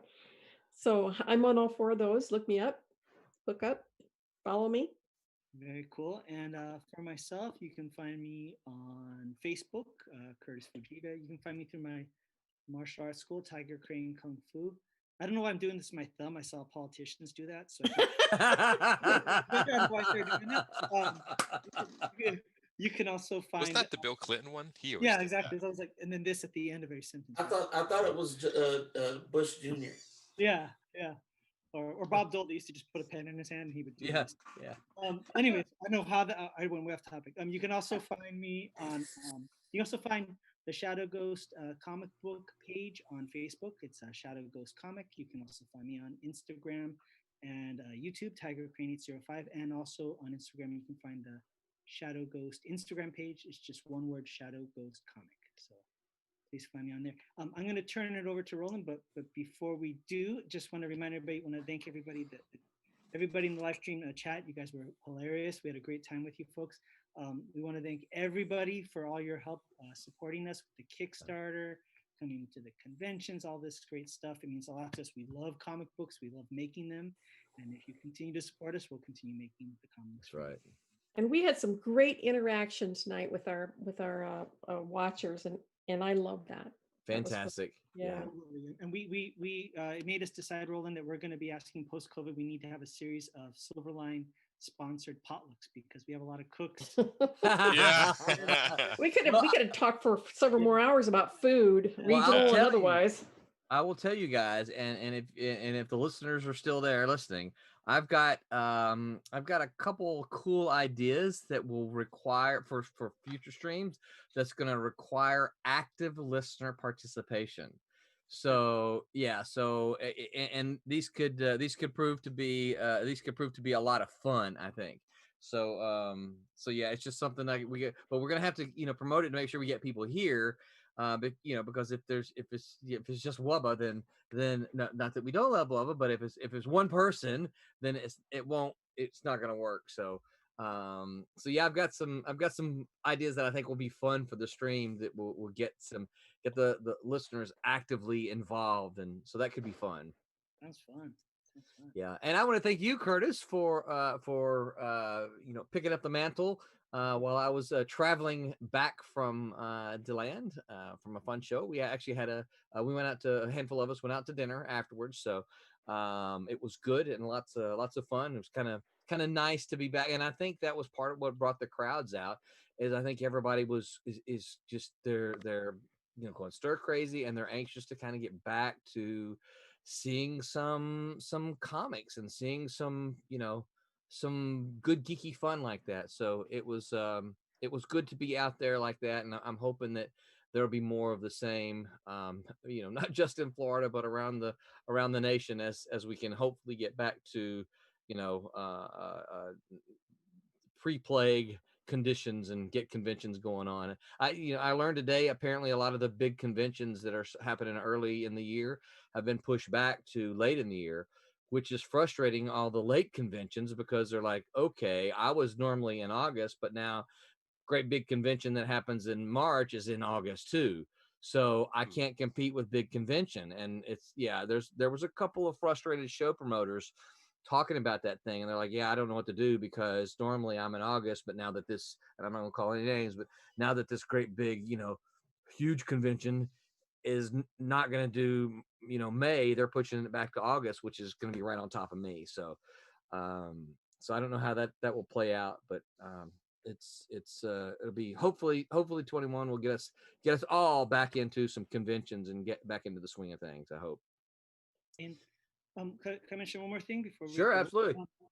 I have to mention, want to give big thanks to our producer, Brett. Brett carried a lot of weight tonight, helped us out with all the technical things.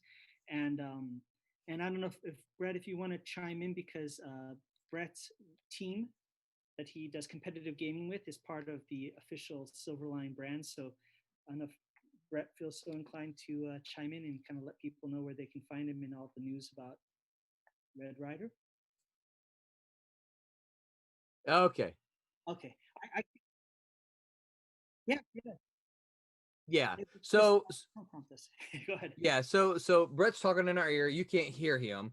But the gist of it is, Silverline Publishing LLC has branched out into esports, and Brett and his team have actually been streaming this week under Silverline Esports.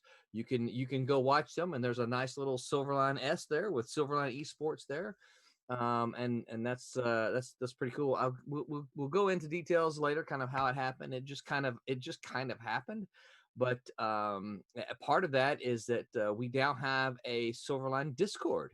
So for all of you folks who do Discord, go join our Discord. I'm trying to get all these folks here more active there as well. Barb has already discovered the Divinity channel, so each of our titles has a channel. We're going to have a general chat there as well, and we might see if we can't try to start hanging out there so we can have some interaction with folks, that kind of thing. But Discord's all pretty, the whole social media as Discord or Discord as social media is pretty new to me. So you guys come over there and help us grow it. But yeah, it's pretty exciting to see the Silverline, the little Silverline bullet there as part of an esports team. So I told Brett that, now the pressure's on. They really got to go win a bunch of games now. Okay, cool. Brett said he just posted the Discord link, so you guys get over there and join Discord and participate there. Drop us some lines, links, and all of our streams and stuff like that. Brett's helping to. It's not finished yet, but Brett's helping to set it up. So when we stream, it'll go live there and all kinds of stuff like that. So a lot of cool stuff that Discord can do. So looking forward to that. This week. Tomorrow, John Crowther and I, I don't remember who it was. We'll say it tomorrow, but John Crowther and I will be on somebody's stream tomorrow night, promoting the Kickstarter. And then Wednesday will be on Wednesday, and then John and I will be on with Orlando Collector Deviants OCD on Thursday night as we push the Kickstarter. So. Watch the social medias for those links as they come up. And I'm done unless somebody else has something to say. I think we're good. I just got all right. Dear Jerky, that Jennifer Luter's father makes. So Jennifer, please remember that. Yes. All right. So until next time, as always, remember to Make mine Silverline. Good night, everybody. Yeah, thanks. 9.8. That's sweet, John.